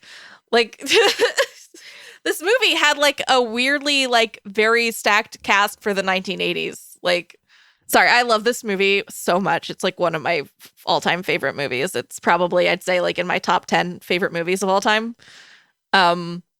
It's just so crazy and weird. And good thing. Yeah, sorry, no, that's just it. I was gonna say, good thing it made it into your top threes. Yeah, it almost didn't because I almost don't think it's as bad as some of the other movies I put on. I don't think it's as bad as some of the other movies that I had on my list of like movies to choose from. But I wanted to talk about it because I think like, I just think everybody should know about it. It's not like a super big popular movie, I think, or like, I don't know. I talk about it sometimes. People are like, I've never heard of that movie. And I'm like, you should. Never heard of it before. Aethor, you would really like it. I know for a fact that you would like this movie. You're probably right. This movie sounds like pure chaos. If it was like one of those, if I hear that this was actually a promotional movie for the type of car that he was driving, I would not be surprised. It sounds like the setup of one of those kind of movies. Like, how do we get them to drive the latest sports car? We'll have a man who lands in said sports car from space. Nailed it. Space is popular. It's like they mixed E.T. with Fast and the Furious with The Sixth Sense. Oh, don't forget Knight Rider. Yeah. It's very strange. And then, like, I think the thing that's the most interesting about that is that it's not a real car. Like, they put, like, a facade and a paint job over, like, a different car and called it the Wraith, which isn't even, like, a real car. Missed opportunity to make money there. V, sometimes creating art isn't about creating money. Yeah, you know how valuable Batmobiles are now, V? Or DeLoreans. Ooh.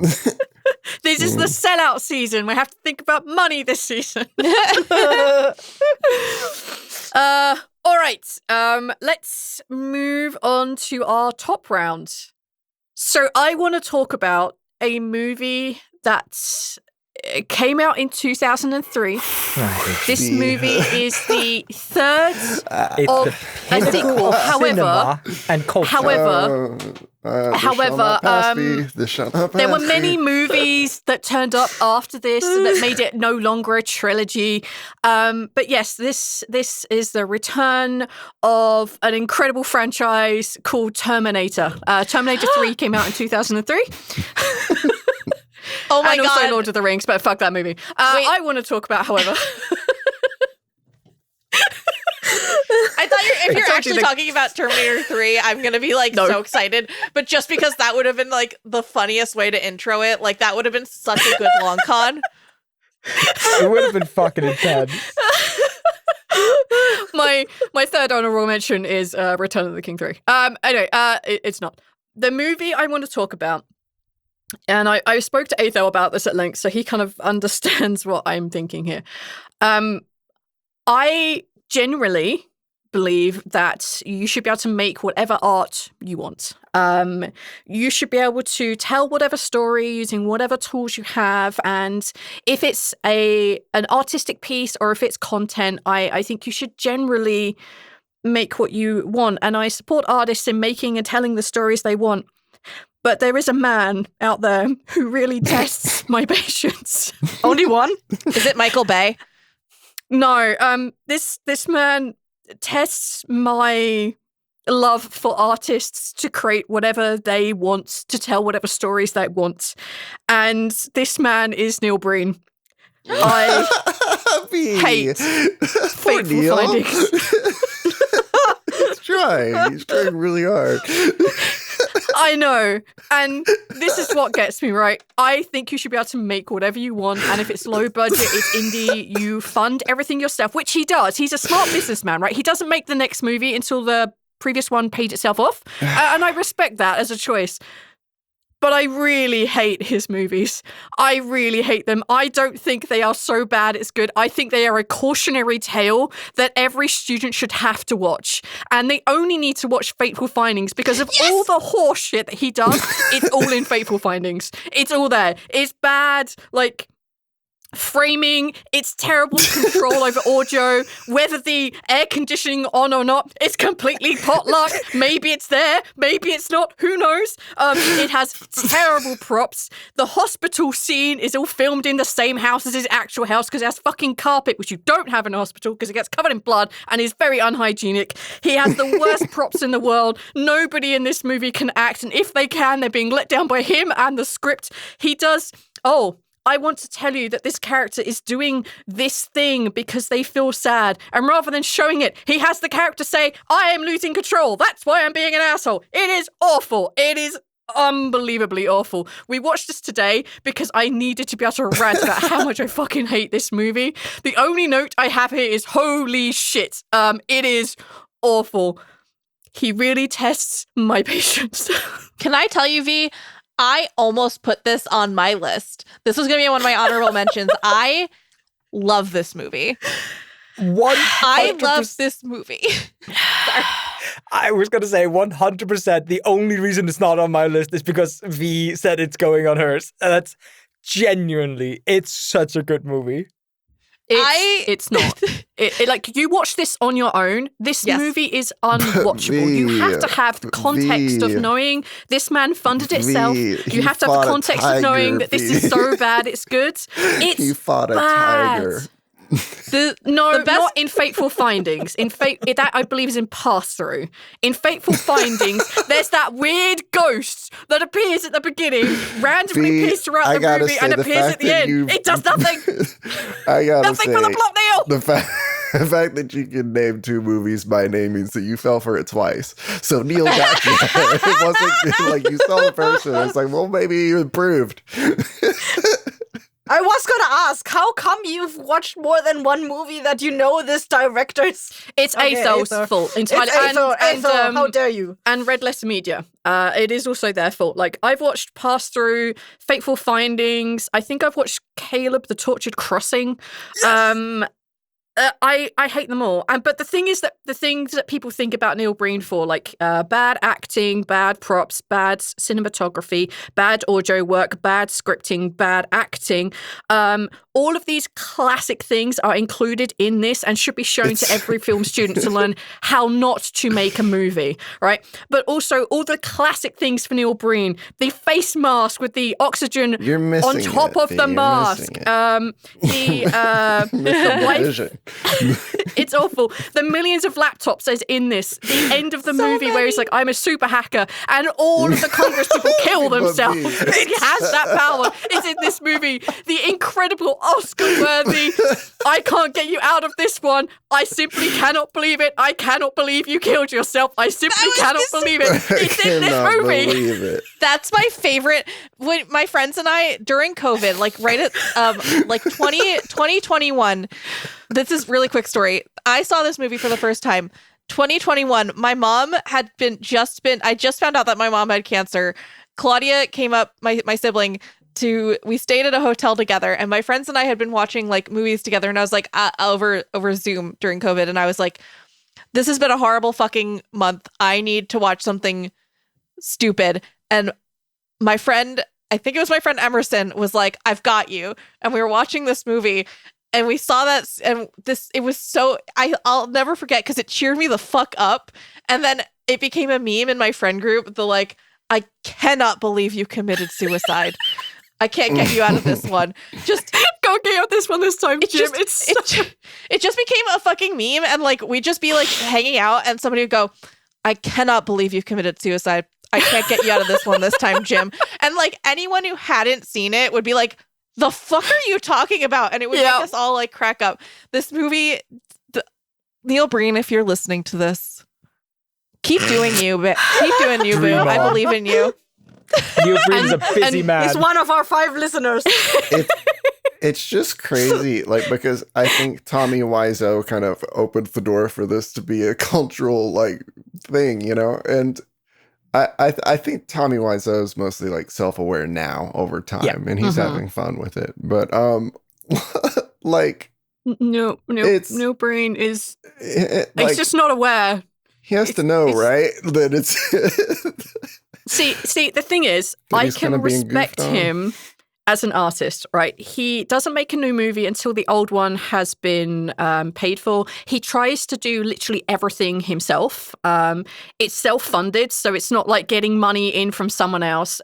He really controls who sees his movie. Like, you have to order it from his website or whatever. There's no streaming or Amazon. You have to order it from his website. Yep. And he will send it to you in one of those, like... You can't just go to Walmart? No. Yes.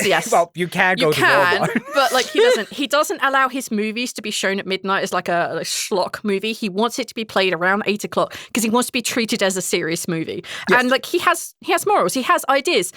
His movie, unlike Mega Shark versus Giant Octopus, has fucking point. He makes he has a point to what he's saying. It may be the same point every movie, that he is the hero and capitalism is bad and everyone who is bad should shoot themselves. That is the same thing. He is always the hero who saves the world. That's his movies. I appreciate him as an artist, but I believe the execution is pure horseshit.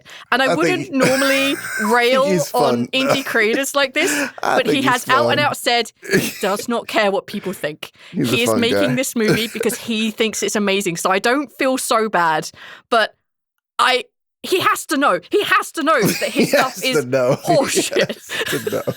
One of my favorite parts of that movie so bad is when he's just gotten back from the hospital after he's been hit by the car, and he's got like and he's just bleeding everywhere, and his wife comes into the fucking shower and he's just bleeding down the drain, and she decides that's the time to start like having sex with him. Incredible. Masterwork of like naked. He sure is butt naked, and you can see all of his brain. Yeah, really. He's butt naked as fuck. She is wearing the like full this brain? Excuse of a white dress, which in the shower just gets wet, and you can also see her full everything. It is uncomfortable as shit.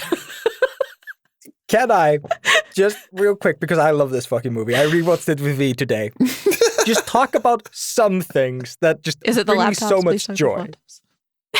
The movie repeatedly does shots of feet to establish the amount of people. Oh my God, yeah. And like, there's some kind of cinematography decision he made that he was going to use just like kind of downward shot of feet. But the whole movie is recorded in his house, so it's always the same floor, no matter where they are.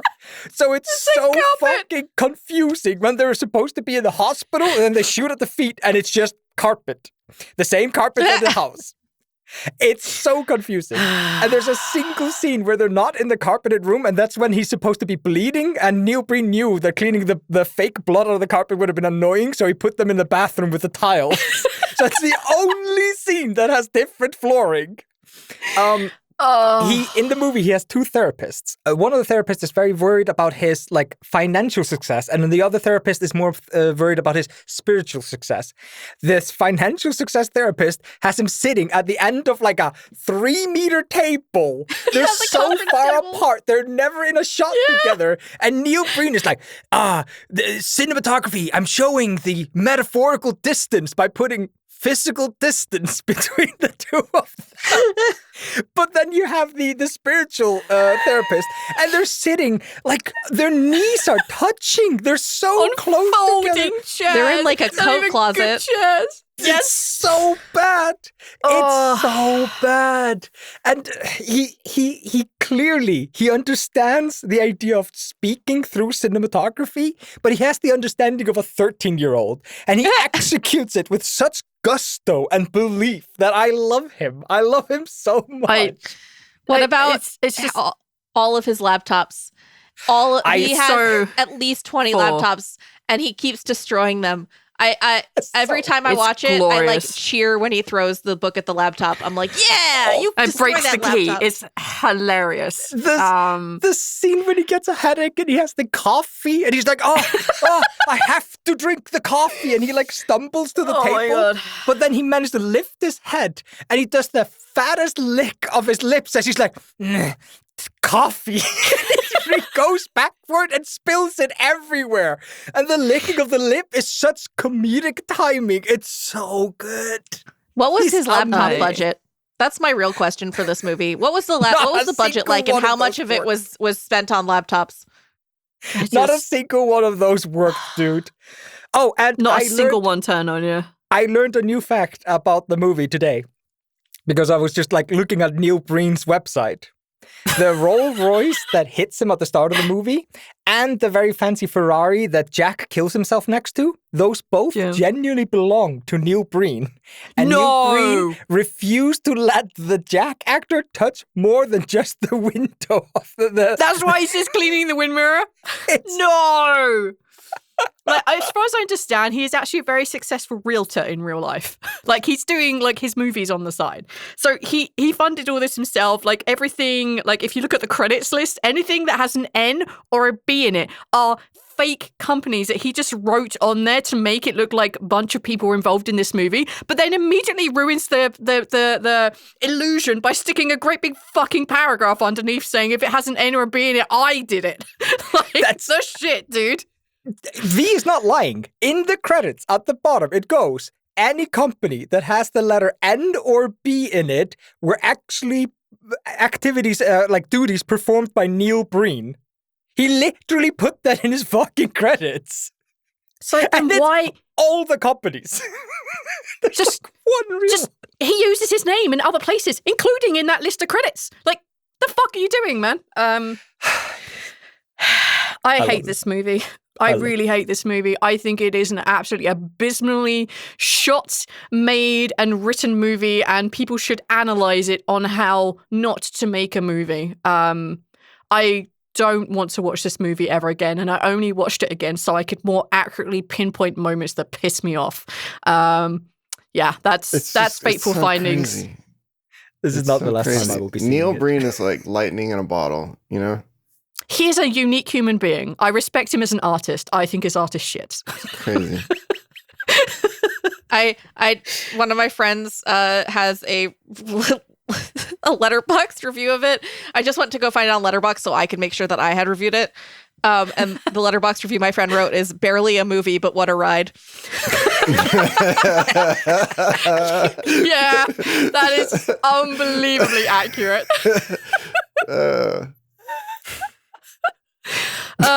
All right, I'm done with Neil Breen. I can't talk about him anymore. I just get angry. Although respectfully angry. Neil, what is up there on your top spot? Neil Breen. Neil Breen. Last three. Wait, we've never seen Neil and Neil Breen in the same room. What? Neil, Oh my God, I need to Neil! make sure you're not him. Neil has self-respect for the art of audio balancing. This dude, Neil Breen, has no respect for the art of audio balancing. That's so true. I didn't even mention the fucking difference between like shots in the like scenes. Like, yeah. Oh my God. Like, whether the aircon or not is an absolute like crapshoot on whether it's on or not. Whether there's echo, maybe not. Is there an audible buzz over this woman speaking, or is it the sound of the ghost? Who knows? That's how Neil hides his tracks. No one would suspect him if the audio quality is bad.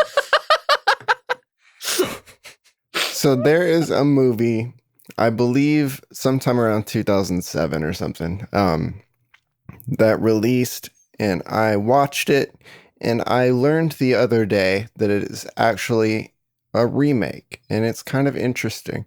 The original I think this is an Austrian director, but I think the original is in German, but he remade it, and he remade this movie without changing a single thing. He remade it shot by shot 10 years later. And it's a strange movie, and it's disliked, I think, a lot. But I think that's like the point of it. And it's a strange movie. It's called Funny Games. And it presents itself as a kind of home invader, very tense horror movie. Almost slasher, but kind of not really. They're people, it's two, I want to say brothers, but I'm not too sure. Two people in just pure white kind of tennis attire going into a suburban home and terrorizing a family. And the actors do a very good job. I like the actors. It's great.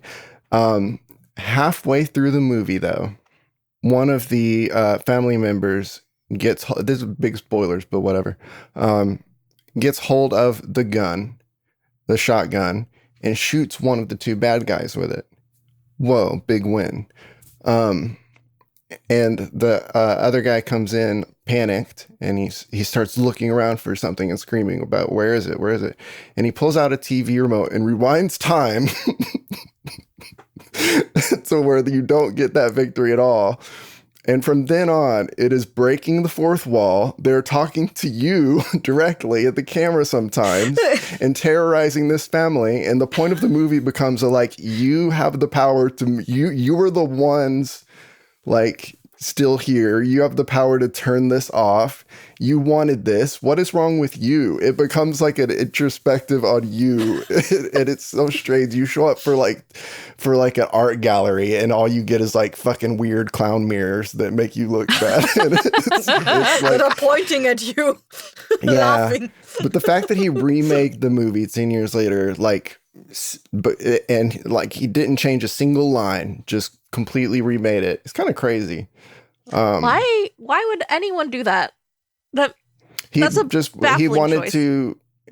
I think that the quote is that he wanted to present it to its intended audience, because I guess it just didn't get enough attention in the States or whatever that he was intending. But he re-released it, and I don't know. I saw a lot of trailers for it, and just the strange movies and stuff that I was watching. And I found it at a grocery store at one point, I think Target, and I picked it up and watched it, and it was super, super weird. And nothing prepares you for that twist. It's not what you go into it for. It slaps you in the face and then just expects you to deal with it. And then you're just, it's not a satisfying ending or anything. They just slowly, methodically kill everyone and judge you for it the entire time in this weird way. But the actors are great. The family, they all do a really good job. And then the people, the villains are pretty crazy. They're kind of the charismatic, almost it's not a bad movie. It's a bad movie. But I think that once you realize that the point of the movie is what it is, you can kind of be oh, it's a neat art thing. Yeah, it sounds more like a performance piece than it does a movie. It's wild or to me. Experimental in some way. No. Your what was it? I think your third slot was the movie where the character was both the killer and the person chasing the killer. Yeah. In that movie, it's called an unreliable narrator, I believe. I have a hatred for those movies because I feel at that point I can't trust anything the movie says. Was there two people in this room? Was the sun actually up? Was this at night? Who cares? I don't care anymore. The movie's stupid. But this movie has the art versus the audience, and I love that motif. I love that motif. I love it when art just kind of puts up a mirror. As much as you want to hate it, the actors, the way they do it is it's neat. I because I know I enjoy watching terrible shit. I enjoy the Saw movies, and I know that does not cast a good light on me. So when a movie kind of goes hey, just a reminder, you're a little bit of a piece of shit for enjoying this. It's just like, yeah. I suck. Does it make me like, what's the word? Co-conspirator? No, the thing where you like, not elitist, but like what, I don't know. Does it reflect badly on me or make me seem like weird that I'd rather watch it, the original, like in Austrian than the remake? Pretentious is the word you're looking for. That's the word I'm looking up for. Thank you. I don't know. I've only seen the English version. The actors were great in the English version, though. So I imagine they're both very good. But they are a shot by shot. So Casey, they literally did it shot by the same director. It's like you couldn't have more faithful like remake. Oh boy, howdy. I don't trust shot for shot remakes because of what happened. I mean, it wasn't the same director, obviously, but like shot for shot, like if you have different anything, like, shot for shot can't ever be the same because like you can't make the same thing twice. Like it can be shot for shot with the same exact like director and the same exact like, but if you change one thing about it, like the actors, it's not going to be exactly the same as it was the first time. Different room, different camera, different give you actors. 100% a pure example of that. The Grudge. So Grudge was like a 2002 movie, and it was remade in 2004 for an American audience. They replaced the main character with Sarah Michelle Gellar. And it's directed and written by the same guy, Takashi Shimizu. It's on my honorable mentions because I thought the remake was so crap. But it's made by the same guy. It was a lot of the same effects. It was a lot of the same people who worked on the movie. The only real change was to replace the main character with a American nurse in Japan. Like everything else is basically the same. And I thought it was shite compared to the original. So yeah, it's the same but different. Well, so it's very famously the Psycho remake in the 90s with what's his name from oh my god, it starts with a V. He was in Wedding Crashers. Vince something. I don't know. Anyway, there was a shot for shot remake of Psycho, the very famous horror movie.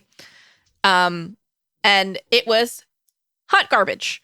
And I think I might be like absolutely wrong, I might be making this up, but I think that the director, when he was like talked to about it, was like, yeah, I did this because I wanted to show that like you can't capture lightning in a bottle twice. Like I can make the exact same movie with the exact same script and the exact same shots that Alfred Hitchcock did, but you can't make the same thing exactly the same. You can make the same thing exactly the same way twice, but it's not going to come out like it's not going to be exactly the same as much as you want it to be. Yeah. Yeah, and I think if you're going to do a remake or a retelling or changing the media or a cover version of a song or whatever it is, it needs to be different somehow. It can't just be the same because it's not. Like, yeah, like different camera, different people, different energy, different editors, like different time, different audience. Like, no, if you're going to retell something, if you're going to adapt something, it doesn't and shouldn't be one for one. I very much ascribe to if you're going to retell something, tell it differently. Otherwise, you are just a pale imitation. You're never going to get that same spark that you did originally. I think that with things that pop off big, for sure. But this is a like small director, I think, that's kind of just using it. Like this wasn't anticipated to like he already did it once. He had like a full expectation of how popular it could be. This is not something that I think he wanted to like make money on. I think like, you know, he just had a passion for this weird experiment that he was doing and didn't see the return on the first one. So he wanted to try it again in English. And, you know, that sucks that he felt that way about the first one because the second one being good means that the first one was probably good too. So I feel like situations suck that make it to where he didn't get the attention on it the first time. Yeah, and I think that's a sad reflection in our global society that for anything to make a crap ton of money, it usually has to be in English. Yeah, who knows? Who knows if he feels accomplished for the remake? But it is interesting to know that like he felt like he did it right the first time. He didn't choose. He had every opportunity to change anything he wanted and didn't. He was just like, I just want what I made before. It's probably a good, bold choice not to just dub it into English too. Yeah, it would have been like the easier, cheaper way to do it, definitely. Definitely. And I love voice actors and dubbers. You do good jobs, but often they sound trash. They never get quite the same. Strange. I don't like the decision to remake it. Strange, but interesting. I genuinely think I genuinely think I might be able to identify with the idea. I've never done this, but that idea of like, I made something and it's perfect and it's beautiful and I released it to the world and then I got a resounding, oh, that was nice. And it's just like, okay, I'm going to do it again, guys. And this time I want some fucking gusto. What's wrong with feeling, guys? Come on. I can totally see, because like obviously, as you said, it's kind of meta. It's audience versus art kind of thing. So like clearly he had a very specific vision and he focused in on that and he didn't get the reply he wanted. So I can see like the insanity that causes you to do this. Yeah. And I'm like, it's just a commentary on violence in our media and why we choose to like engage with it. It's interesting though. And I definitely will check that out. I was going to say, Casey, it is pretentious to want to watch the old movie, but you are correct. You should watch the older movie. It's probably good. Probably really good. Thank you. I will reserve my love of watching film in its original language. All right, Kesser, what have you got up there? Ooh. So tonight we have talked a lot about movies that have a lot of bad things, like bad props, bad actors, bad everything.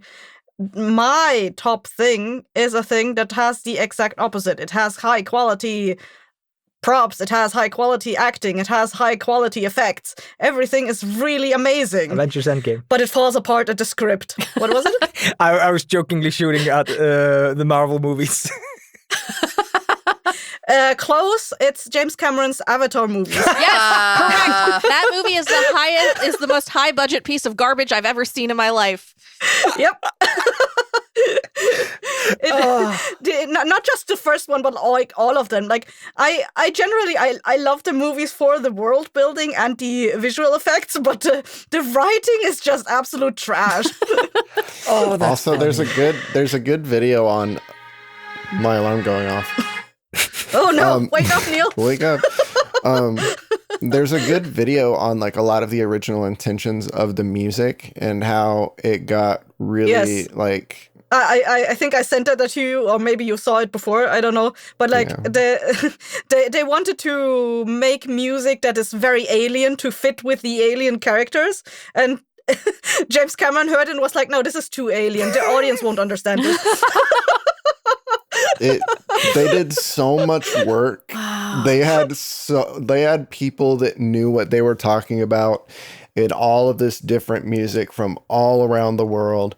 They had people like really dedicating a whole lot of like good work to this. And there's some and like they make a good mention about a lot of just different things that are part of the canonical lore, but that you never see in the movies because it just didn't make the cut. It didn't streamline everything enough. You know, they did so much work in creating this huge, elaborate world, but then like no screen time for anything. And we're also just going to like streamline everything enough to where like all of these other intentions that we had won't even show up. We're not going to utilize them. We're just going to streamline the music, make it very traditional cinematic, like, you know, a couple elements, but not nearly the big like experimental cool thing we were going to do.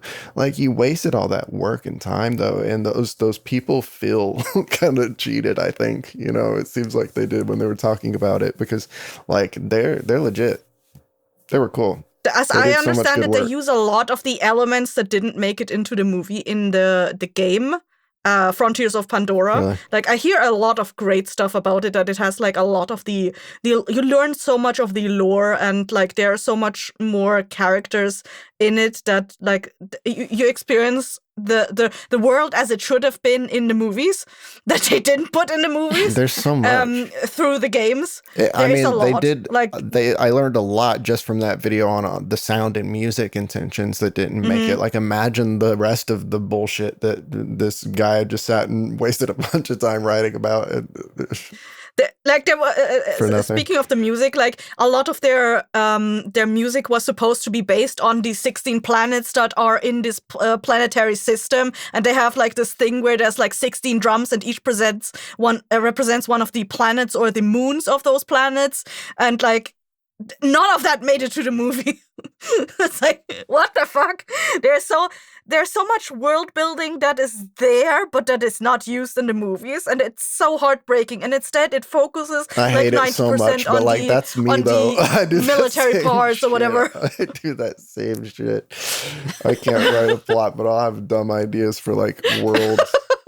So it like. Yeah. There are like two thoughts I have on Avatar. One being it feels a lot like prepping a D&D game.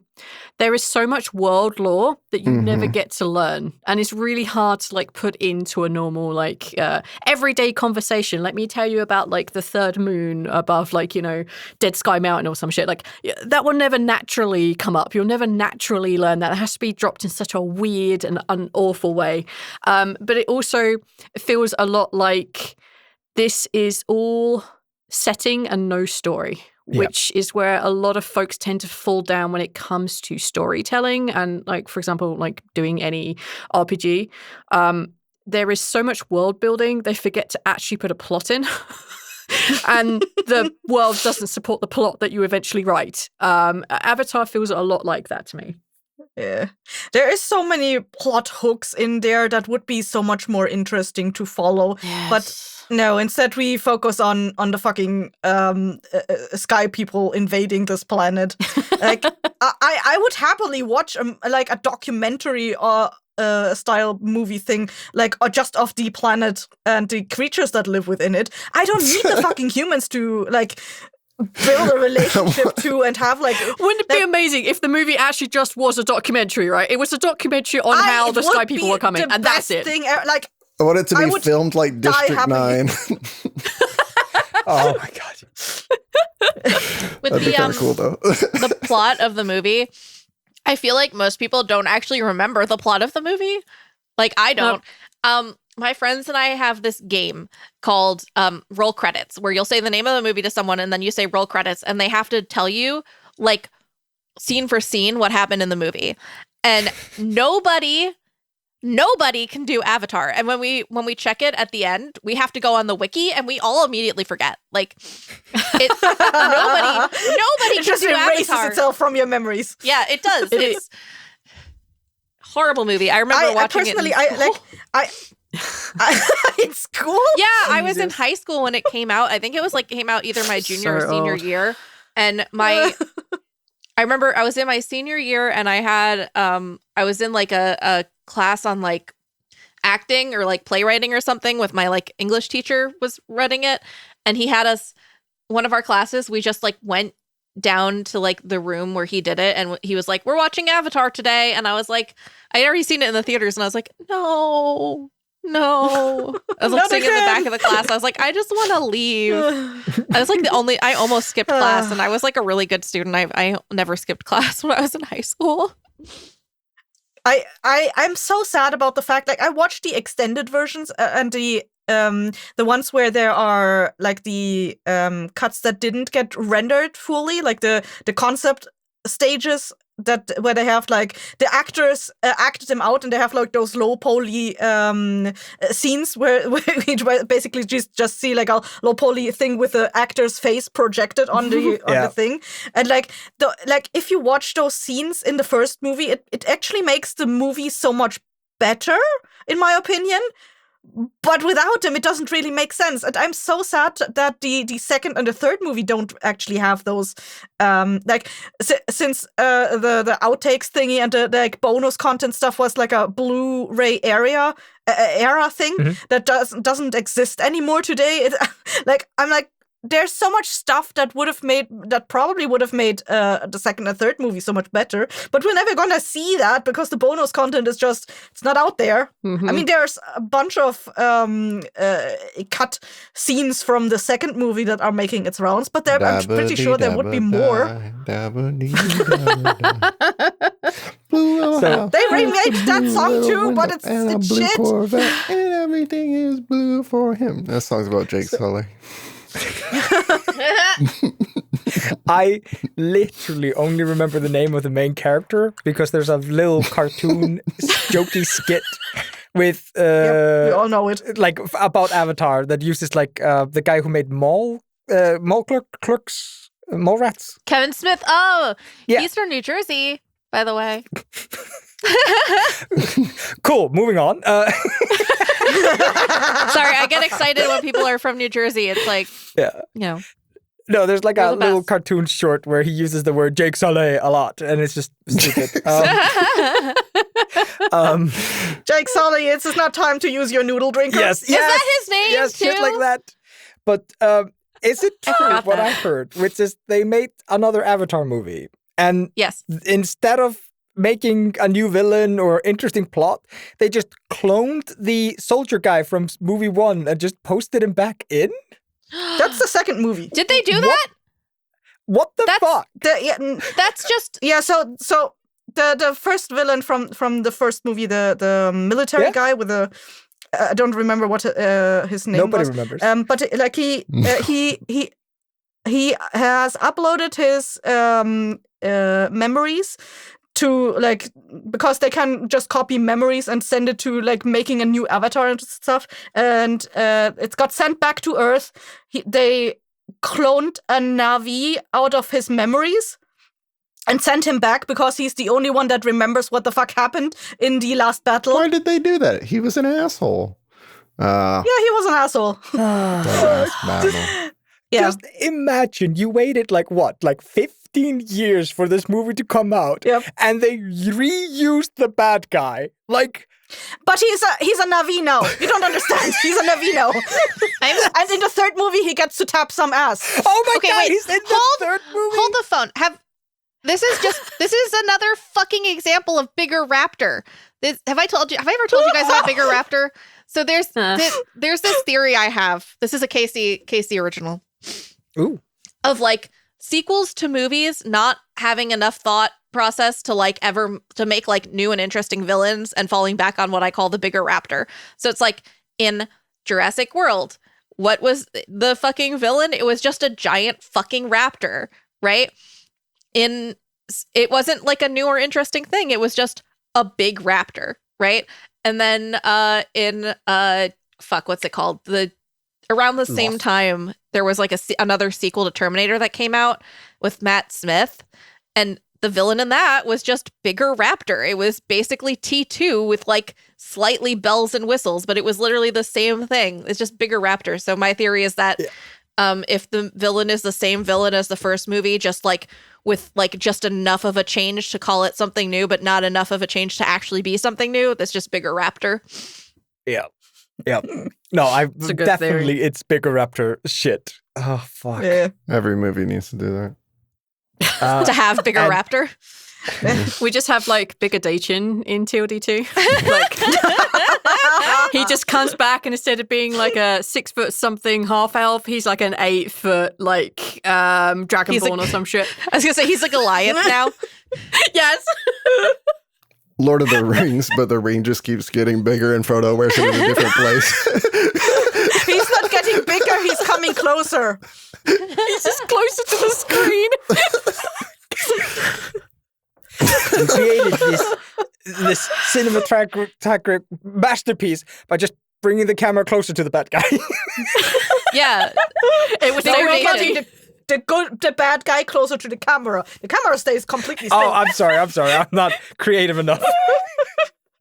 We just moved David closer to the mic. That's all. Oh my god. Villain, but louder. Yes. That's the audio version of Bigger Raptor.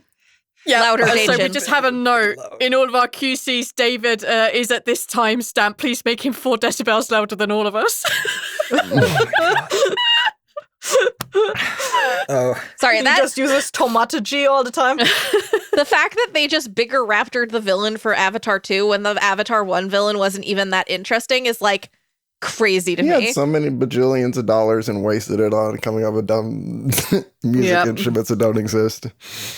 I was laughing really hard when so in the first movie that they were trying to get this unobtainium thing out of the Unobtainium. Worst What fucking a name for a dumbass. thing, by the way. So you laugh, but this is actually the unobtainium is not an invention by Avatar by James Cameron or Avatar. It has been used in sci-fi Yep. in the Shouldn't be. 80s before. In That the company I used to work at when I was still in design engineering, we had unobtainium as a product, as like a material for a material, because we didn't know what the properties of a certain like copper would be, for example, or how aluminium would God. act. So it would just be called unobtainium because we couldn't run any diagnostics on it because we didn't know exactly how it would react. So we had unobtainium in our materials list. That's still stupid, but though. what I was trying to say is in the second movie, they do almost exactly the same thing with whales, and they kill a bunch of whales to get something out of their brain that is supposed to stop human from aging. And it was basically the exact same thing. They found a resource source and they're trying to get it. And like, Isn't this what Dune is about? I guess I don't know. Oh my god, they Spice. really used the plot. They didn't do it in the third movie though. There was no resource that we were trying to get there. And we'd already There's a taken it by that third point. movie? Yeah. What the heck? Have you guys been sleeping under a rock? There's like Water and Fire and Ash, right? I think Fire and Ash might be the new one. Yes, Fire and Ash. And the fourth, there are going to be 5 movies in total. And the Fuck fourth me. is coming out in 2027, I think. Like my friend who watched the movie in cinema with me agrees that these movies are trash, but we're still going to see each other in cinema to watch it. Like, we went to the cinema. We both got insanely bored watching it. We went to the toilet together. We came back, and her husband was trying to explain the plot to us, and we were like, "Nah, we didn't miss anything. Don't even bother. We know exactly what happened. This was predictable. Literally nothing. I only know the third movie exists because people were talking about there's a scene in the third movie where a native Na'vi takes like a human Na'vi soldier and gives him a bunch of drugs, fucks his brain out, and then recruits him into her army. And like that's the bad guy, the guy that she recruits. Yeah. Oh, that's the bad guy. Okay. And somebody there was like a little meme going around. It was just like, this was written by somebody who went to Woodstock and then fucked a crazy chick and did stupid shit for like 5 years. Like 100% this was a lived experience written into the movie. I just don't understand it. It's beyond me. That this movie has multiple sequels. It got Oscar nominations. I just don't. The world doesn't make sense to me anymore. No. It doesn't make any sense. They could have just got the Blue Man Group to do the soundtrack. Would have been easy. They already exist. On theme. That would have been too easy, too obvious. Yeah. They should have gotten Eiffel 65 to do it. Yeah. 100. I think at least the second movie brought some innovation to like quote unquote a movie world with their underwater filming of like motion capture, because that's like the team really pushed that forward to That's really what it do seems that. like the movies always end up being, is just like I the mean, most yes, but- technology breaking, like, whoa, it looks so good. And But then it's like the the third story movie is just didn't kind do of, that. That's yeah. the thing. Did it not? The third movie did no. They were like they're resting on their laurels. They're like, now we have all the technology. We're doing we need. no Now we just gotta CGI make anymore. 3 more It's all They should have real. come up with a really still interesting CGI, way to but film Ash, with using like film people on fire with new technology or something, because it was called Fire and Ash, right? Yeah. You said, I think. Yeah, heard but they don't need to motion capture in Ash. Yeah, they nailed that ash effect, that particle effect. Like when I think in Avatar 1, where they're doing it with their hair braids or whatever it is, like all the fucking particle effects that are dripping down. Like I think they nailed particle effects. That's the only thing I remember about that movie, is that the 3 things I remember about that movie is they fuck with their hair. No, they don't. It's basically just Pocahontas, and Yes, it is. that Sigourney Weaver is in it, and every time I think about that, I get a little sad. Hey, Yeah. hey, and guess what? She's also in the second and the third movie as a teenager. Oh yeah. Why would you inflict that knowledge on me? You asked for it. And there is a kissing scene between the character that she plays and a 14-year-old, I don't know, maybe 16-year-old guy, but it's not actually between them. But like the motion capture was not between those people. Mm-hmm. They found ways around it, if I remember correctly. Yes. Well, I'm never gonna watch it. Avatar is a solid choice for top bad movie. It is very much the opposite of Breen. Is it? I think it is, yeah. It has everything you would want Breen to have access to, including talent and skill. But just no message whatsoever. It's just an appalling Disregards it. All right then. Athel, what is up on your top spot? Oh, so my top spot is a little bit stupid, but whatever. We're all allowed to have stupid things on our list. There's a set of movies that I just have such a soft spot that I love them, but I know beside like the first two movies, they're pretty fucking trash, and even the first two are arguable. And that would be the Resident Evil series. Ooh. Now, I don't remember what the name of the actress is. She has like a kind of a weird name. Mila? But I have such a soft spot for the movies. I watched the first movie. I watched the making of the first movie. I watched the first movie with commentary, and it's awesome. They tried so hard to make a cool movie with a very small budget, and the first movie is really, really fun. The second movie is pure nostalgia bait. It is Resident Evil 2, Raccoon City, and it's just cool. It's got liquors. It's got like a Nemesis ripoff. It's just cool and fun. And then the third movie happens, and now Jill is a psychic, and the world ran out of water. They try to like something. narrate so much in the beginning and like set up shit. And it just like twists around so much through it, like in the middle of the story, and you're supposed to just like know from the narrator at the beginning what's going on. It's like the video games themselves. After a certain number, it just loses the plot. So it matches the games at least, but yeah, I think one is a good movie. I don't think, I mean, it's a little trashy, but I think it is a good movie. It's good for its time, for sure. Yeah. And then in the fourth movie, they were tired of the desert, so they just put her in a giant prison and then made her fight all the cool bosses from the fourth game. Yeah! And then they ended that movie with probably some of the worst fucking CGI and battle scenes with Albert Wesker.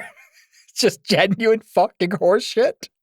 And then they made the fifth movie where I think they start cloning her again for some reason.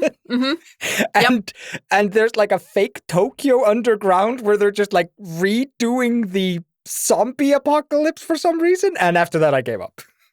So I love them. I love them. The games fell off and then they came back a little bit. The last couple have apparently been good. Yeah. But I think they've gotten a little more like content-y, so YouTube picks up on it a little bit more. Yeah. They're very cinematic, less like exploration, like a lot of intense scenes and stuff that make for neat content creator stuff. So you see them a lot on the YouTubes. Yeah. No, that's my... The new games are very good. I only played number 7. I haven't played 8 or 9, but they're like on my like to-do list. Like, yeah, just cool, fun first-person shooter horror games. We were missing those. Yeah, I think it's 6 that everyone hated. Yeah, 6 was bad. 6 was real bad. It was Which is so the one with bad. the tall hot lady? That's 7. No, that's 8. It's like 7 or 8. Lady 7 is the one with the family. Yeah. 8's the snowy one. Yeah. The village, 7's I think, is the one Louisiana. with the family. Yep, that's the Because they do the V and the 2 eyes or some shit. village. Yeah, village. I have very little to say about the movies. I just enjoy them a lot. They were really good. I liked the first one. I fell off after that, and I believed I watched some of them in the cinema for my birthdays because that's roughly when they came out. But I only really liked the first one. The first one is kick-ass and exactly what you would want a movie adaptation to be of a video game, especially an action survival like that. Like, it is the best they could do with the material they had. I have one last conspiracy theory about those movies. Okay. If I understand correctly, the director of the movies and Mila Jovovich, which is the actress of the main character, I understand that they are married. I think that man loves that woman a little bit too much. Okay. Can you love your woman a little bit too much? If you put her If you're in going to love repeat- someone, if you're going to simp for someone, simp for your wife. 100%. But there's like a difference between simping your wife and like releasing almost X-rated movies about her. Like there's she is Wants very everyone to skillfully- know, man. Look what She's You're missing very- out on this. If she gave her consent? I randomly clicked on like a scene from like the 5th movie or something, and Mila Jovovich is like being like grabbed by her like fake movie husband, and he goes like, "Oh, you're so sexy," and I was just like, her husband's sitting behind a viewfinder going, "Yeah, yeah." He's in his little chair, man. You gonna tell me that if you were married to Mila Jovovich, you wouldn't be like, let me like show off my hot ass wife to the world? Because that woman, Yeah, Aethel. The first set of movies, they're iffy. That one scene is what set me on a like a bro. Dude steps on set and he's like, "No, we got a stunt double for this one. It's me. This is my wife. And, I'm gonna be the guy for this scene." My wife is gonna stand next to me holding my hand while the body double does the scene. Yeah, we're gonna CGI you in afterwards. It'll be fine. also common thread between your pick and and Neil's second pick is Fifth Element actors. Oh shit, yeah. Really? Oh Yeah, because your second pick, the lady that did all, I think it was the blonde lady, was played by the woman who played the opera diva. I'm pretty sure you're right. Huh. That's crazy. Sorry, it just occurred to me. I was like, oh wait, fuck. Speaking of occurring, Casey, when you picked this topic, you had a movie in mind. No. So what's your number one pick? Why this? Why is this the topic? Why is this the number one? Great question. I did not have a movie in mind. It was really hard for me to come up with my number one. You guys don't know how many. When I give my honorable mentions, there are going to be a lot of them because I love bad movies. I had a really hard time picking because some of my top favorite movies of all time are considered bad movies, and I really thought about putting one of my actual top 4. Like literally, you can go follow me on Letterboxd. One of my top 4 favorite movies is like considered a bad movie. It's a cult classic movie. It's gonna go in my honorable mentions. Only because I think that it's not as bad as people think it is. This movie that I've chosen as my top movie, I also don't think it's as bad as people think it is. However, and it's going to be controversial because I told my friends I was going to put this movie in and they all got really mad at me because all of them really like this movie. I don't know it'll be controversial among your 5 followers, but... Thank you. This is what we need to be cancelled by the 5 people who follow us. I've chosen this movie because it is a sequel movie that I think is actually better than the first movie. And I think the first movie, it is a movie I mentioned earlier, actually, because one of its actors was in one of your movies. The first movie, I think, is not a good movie and has a lot of weird nostalgia, around it. But the second movie, I think, is on my list because it is considered so much worse than the first movie, and it is Grease 2! I thought you were talking about Evil Dead. No, dude, I wouldn't put Evil Dead. I also That don't should think never I've be a bad actually movie. seen Evil Dead. Wait, no, I have. Obviously, I was gonna say Resident Evil. I've never seen any of the Resident Evil movies, actually. Evil Dead I've seen. Evil Dead 2 is a classic fucking beautiful movie and is actually better, one of the many sequels that is better than the first movie. The sequel that is basically a remake. Yeah, I thought you were just randomly shitting on Evil Dead 1 in your like intro. No. It's like, oh boy, howdy, you're gonna have to defend yourself now. No, I'm shitting on Grease. I'm shitting on Grease 1. Grease 1 is a garbage fucking movie. I like it, but it is a fucking garbage movie. Grease 2 is on my list though, because I actually I enjoy it more, and I think and I'm putting it on here because it's considered a bad movie versus Grease that I think is actually not considered a bad movie. But I'm going out there and saying that Grease 1 is actually worse than Grease 2. Grease 2 is an inexplicable film that I love dearly.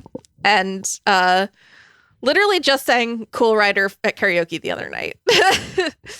But it's interesting to me as a movie because it is trying to remake a movie that is not really very good in the first place. And just switching around the genders of the main characters so that the cool guy is a girl. And is that what Grease 2 is all about? Yes. It's essentially a gender swap, yeah. It's literally a gender swap. So instead of it being Danny, who's like a cool greaser, and Sandy, who's like this mousy girl who's from Australia, it's actually Michelle Pfeiffer, who is a cool girl who's dating one of the greasers at the beginning, and then they break up, and she's like one of the pink ladies. Mm-hmm. And Rex Manning himself, whose name I'm fucking forgetting right now, it's Max something. Anyway, he's in it. Max he's Caulfield? Sandy's Max Caulfield. Yes, that's exactly it. Yes. He's Sandy's nephew or cousin or something who comes to town. The only original cast member from Grease who's in it is the woman who played Frenchie, Dee Dee Conley, something like that, who's much older at this point. But this movie is supposed to also it's also supposed to take place in the 60s, so it's not supposed to take place too far after Grease 1. This movie was filmed, I think, in when Grease came out in 1978. So actually it wasn't that far apart. I don't know why in my head I remember Frenchie being a lot older, but those 4 years did something to her. Cocaine's a hell of a drug. She did a lot of drugs. I think I'm thinking about her in something completely different in my head as being a lot older, but she's barely in the movie. And this movie is incredible. It has a link to my second movie in that there's a cool, mysterious guy riding a motor vehicle. This time it's a motorcycle. Because Max Caulfield decides that the only way that he can get Michelle Pfeiffer's heart, she sings a whole song about it, about how she only wants a cool rider. So he decides he has to be a mysterious masked guy on a motorcycle in order to win her heart. Does he wear a helmet? He sure does. Oh, that's He's not cool. Safety is cool. You will know I do not ride motorcycles because I refuse to wear a helmet. And I also don't want to die. Hey, just because you go on a motorbike, Aethel, does not mean you are going to die. It is not a one-for-one path. No, I'm saying I refuse to wear a helmet, so I'm going to die. It just drastically increases the odds. Well, I'm not going to lie, right? Being on a motorcycle is definitely more dangerous than being in a car. I'm not going to debate that. But as someone who has been hit by a car whilst on a motorbike, it's okay. I didn't die. I think it depends on the velocity.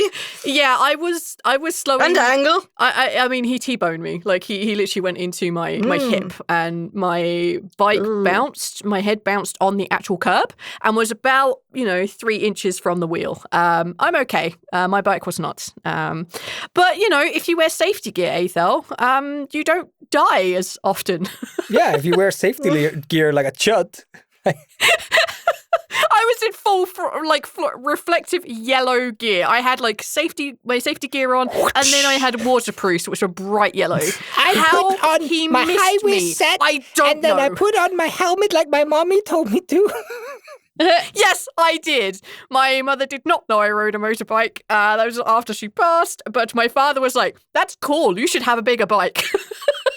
Now take off that helmet, you loser.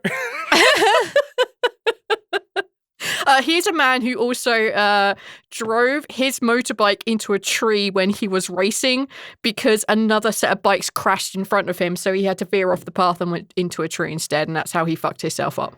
Oof. So wear safety gear if you're on a bike, all right? It's no laughing matter. Also, if you do, then you can probably have sex with Michelle Pfeiffer. So there you go. Yeah, and bikes do make you look sexy. Like, it just does. It's hot. He does look very cool, and that song is dope as shit. And she does like weirdly, like it also in the middle, like she's at the end of the song and she's just like dancing off while still singing. And some guy comes up to Maxwell Caulfield and like starts talking to him like the song isn't still happening. It's fantastic. There's also at least 3 songs about sex in this movie, which is at least one more than Grease 1. I think 2 more actually in Grease 1 if you count. I can only think of one in Grease 1, which is definitely about sex. Yeah. There is Score Tonight, which is a song about bowling that is definitely actually about sex. There is Reproduction, which is a song about the reproduction cycle of flowers about sex. That's not even hiding it. But, Thank you, Gazette. he wears a helmet, though, so you know he's practicing safe sex. Yep. Which is also sexy. There's a song called Do It for Our Country, which is where a guy tries to trick a girl into having sex by pretending that there's a nuclear attack happening and tricks her into the nuclear shelter. And then it's like, we have to have sex so we can repopulate America. That's a long con, man. What are you doing? Like, I have concerns. He doesn't need it to be that long, Neil. ooh, that's crazy. Just the length of the song. There's like a scene where oh man, it's just like such a fun movie. I love Grease 2. I will say this, that Grease 2 is better than Grease 1. It does unfortunately still have kind of like a guy with a like rapey connotation, which is like obviously Kaneki in the first one, and then it's this guy who tries to trick this girl into having sex in the nuclear shelter in Grease 2. So I can't say it's better in that aspect. But I will say this, I don't know.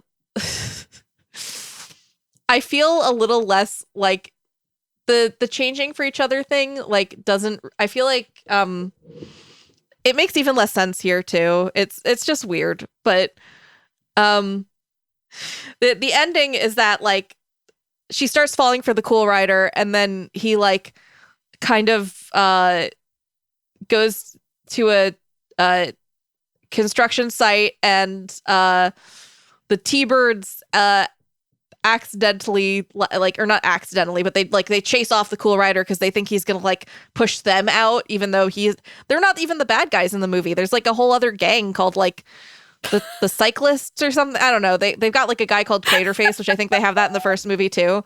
And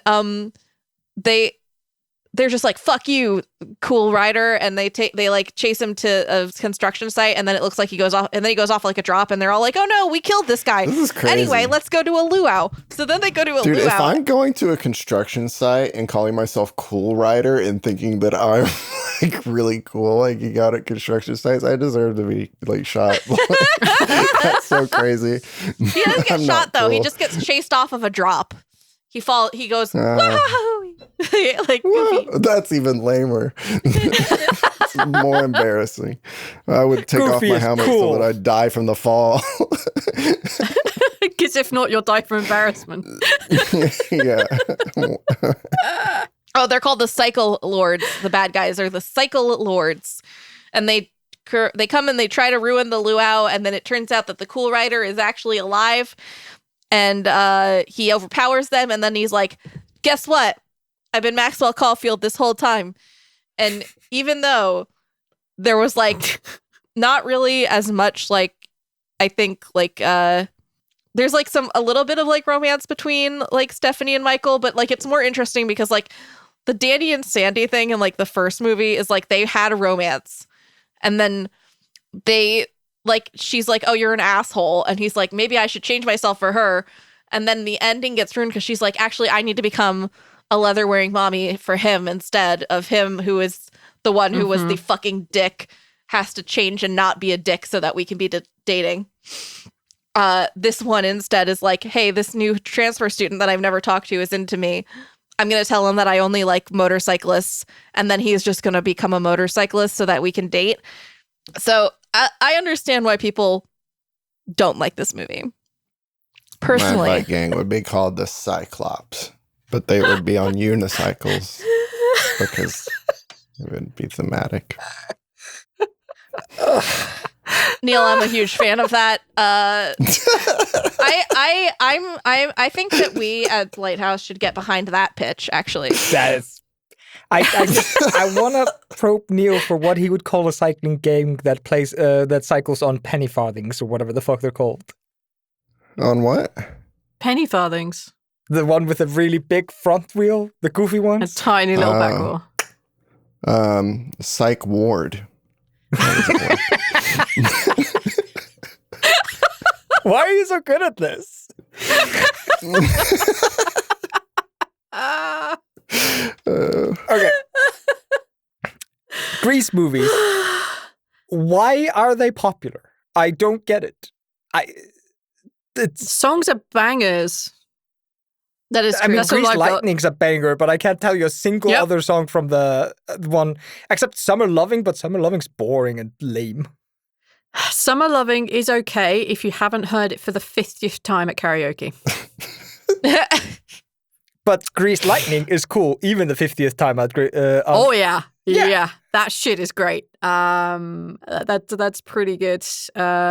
Hopelessly Devoted is a beautifully weird love song. Yep, that's all I've got. My favorite song from Grease is one of the ones that didn't make it into the movie, which is like a bummer. Like, there's a really good song, that girl, the one who there's like that scene in the movie where she's like, look at all my boyfriends that I have that are all in Korea. And she has like a whole song about that in the musical, which is like fantastic. It's I think it's called Oh Freddy or something. Like, it's really I think fun. the only character that I think is good and worth a damn, she has a song which is Beauty School Dropout. It's so Yes. good.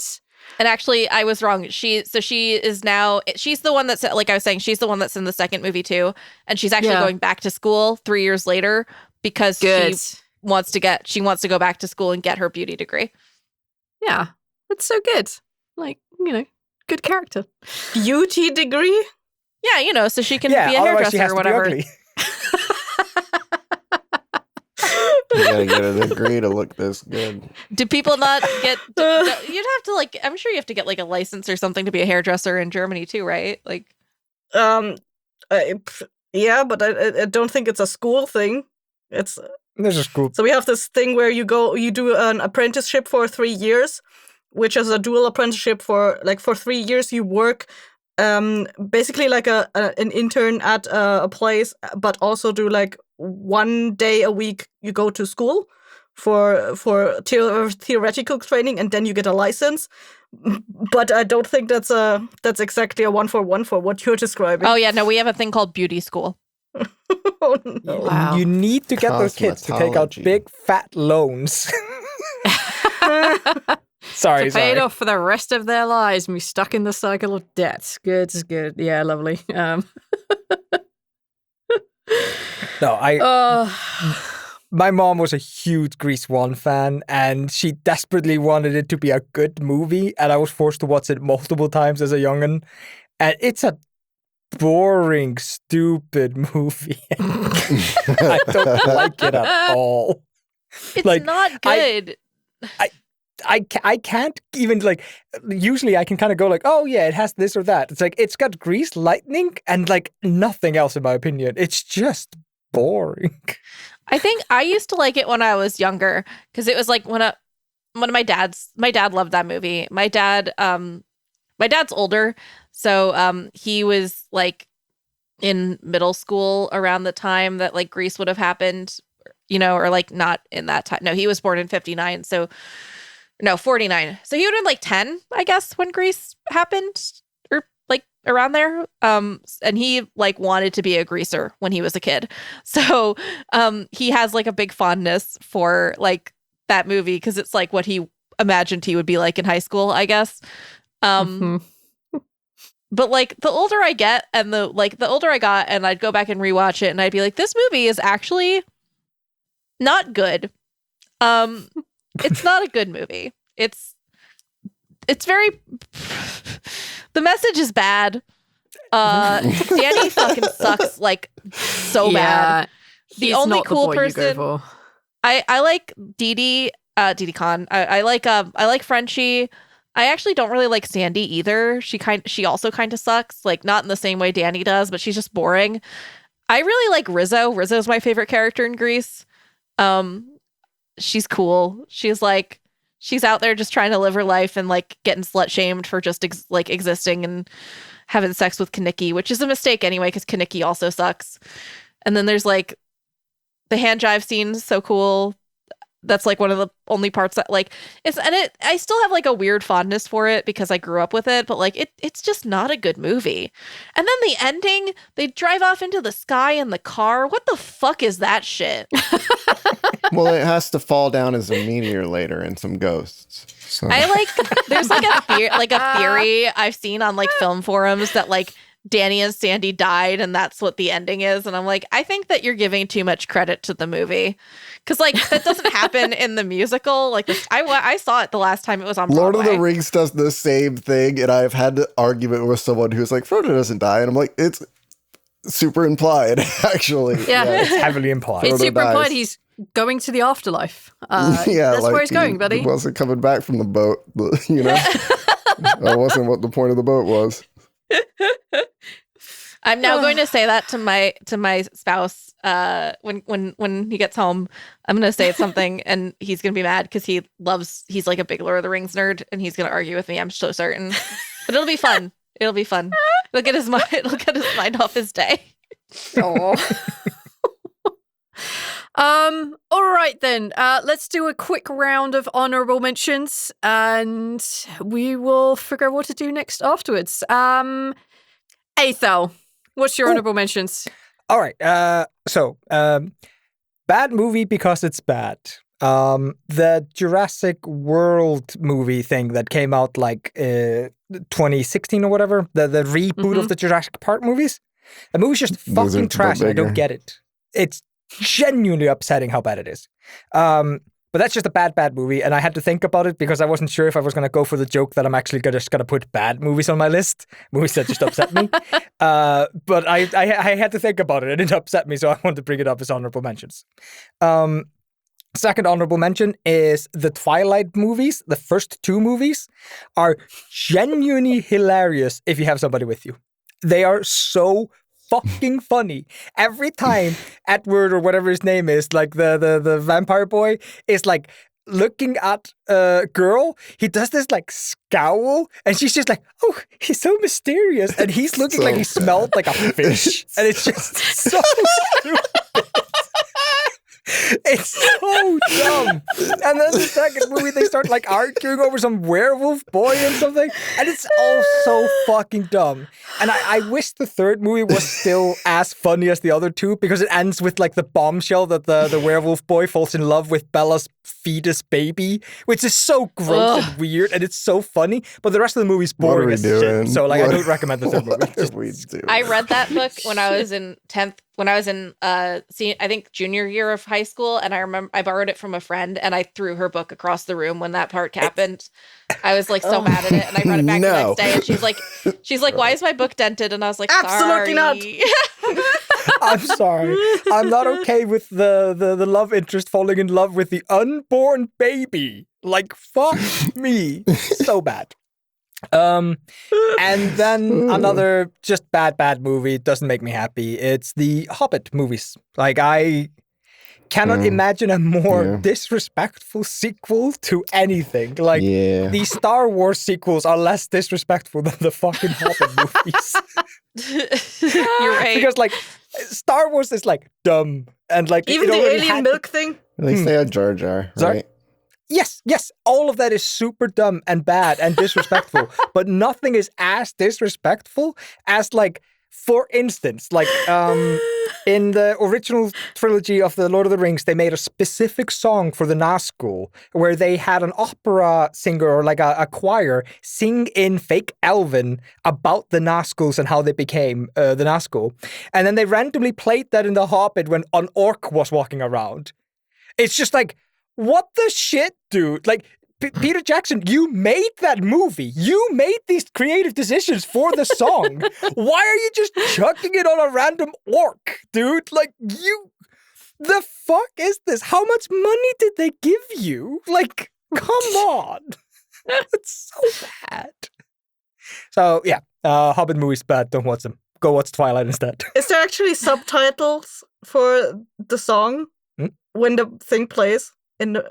Is there subtitles for the song, or do you just hear the opera guy singing and you just hear no context for what the song is about? No, yeah. So, like in one version of the Nazgul theme, there is a quiet choir filling the air with the music. It's the part of the song, and the people are speaking or things are going, and there's no subtitles on the screen. You, as an artiste, would understand and know once you delved into the music and the movie that this song was specifically created for the Nazguls. And then you, as that artiste, watch The Hobbit, and you go, "Where are the fucking Nazguls, buddy? What are you doing?" This is man showing up with a fishing rod in the desert, and you're just like, why does that character have a fishing rod? We're in a desert scene. Oh, doesn't matter. It was a good prop to use. It looked alright. It'd be like playing the Tio scene, but Tio's not there. Yeah, exactly. Not if to we be start playing this in TLD2, having Tio theme turn up randomly for no reason whatsoever would be appalling. Just also, not to be controversial, but to agree with your take on The Hobbit, but maybe a little bit controversial, is that all of the dwarves are too hot. Like, they're too human hot. Those dwarves, if any of the dwarves in, like, the way that, like, the dwarf beauty standards of, like, the actual Lord of the Rings, all of those dwarves, ugly by dwarf beauty standards. It's weird. Like, everyone's like all like so into like Thorin and stuff. Their beards are too like they don't have enough beard, man. They tried to like make them all like hot and shit, and it just doesn't work. It makes me sad. Super hairy. I didn't. Isn't it just two of them? I didn't catch that, but I did always laugh when the sexy dwarf was on screen and it was just a dude. Like. A small dude. He's the same as like king. the hot human guy from like the third movie or the second movie or whatever it is, the one who's played by Luke Evans. Like they're basically indistinguishable. Those are my honorable mentions. Kessil, what have you got? I think the only honorable mention I have is for The Ruin, and only because we watched it together, and that's like the only thing that made it nice is because we watched it together. That's the only fun memory I have of this movie. Yeah. The only memory I've had of Everything that else movie was crap. When you were here was me getting up 20 minutes in and going to bed. Yep. Because I can't it was stand so bad frustrating. movies. All right, I'm out. I'm going to bed. I have too much to think about. Good night. Yeah. For context for the listeners, The Ruins is a planned horror thing, and in preparation, or because we were in the vibe of recording The Sprouting, we were like, hey, let's watch a planned horror movie. Yep. So we put that one on because it was on one of those lists that's like, hey, here's 10 movies that deal with planned horror or whatever. And we watched it. It was crap. Everything was predictable. The characters were fucking frustrating. Everything was bad. It's like 10% intrigue and then just straight into body horror, and the intrigue only serves to answer the fact that you shouldn't really want these people to survive. Like, you should be cheering for the guys down there to shoot them dead, because like, holy fuck. Well, they're unlikable. And the most unlikable of the characters actually survives. It's like, no, fuck, bitch. But even if they do please. escape, like, there's a reason this plant shit's here. There's a reason this plant thing is here, and it's because it's terrible and killing you to death. So we shouldn't want you to live and get out. And as always in horror movies, they make horrible, horrible decisions. Yes. You are rightfully being quarantined. You need to stop. Yeah. Neil. I don't have anything.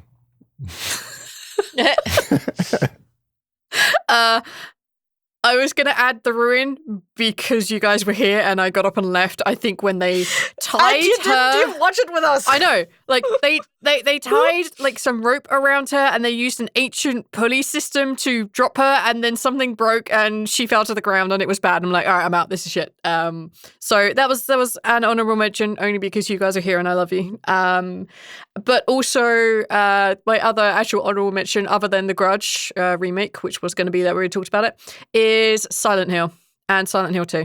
Oh, hell yeah. Yeah. Silent Hill 1 is good. Silent Hill 1 is... They kind of vibe. It's bad. It's not good, but like, yeah. It is what it is. Yeah, it's what it is. Okay adaptation. Just the story is just horse shit if you're not playing it. Ignore all the scenes with the dude, the husband. Yeah. But then there's the second movie, which just... Then the movie's 60 minutes. I haven't seen the second. Yeah, the second one is just, it's not worth it, Neil. Don't watch it. So those were my honorable mentions. Fair. All right, Casey, what have you got? Okay, I got some movies for you. Fucking lay it on. Oh, no.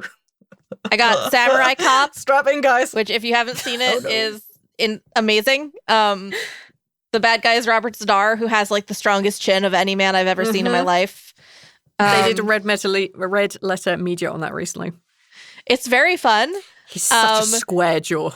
If you want to watch a movie, is it more than Chad guy?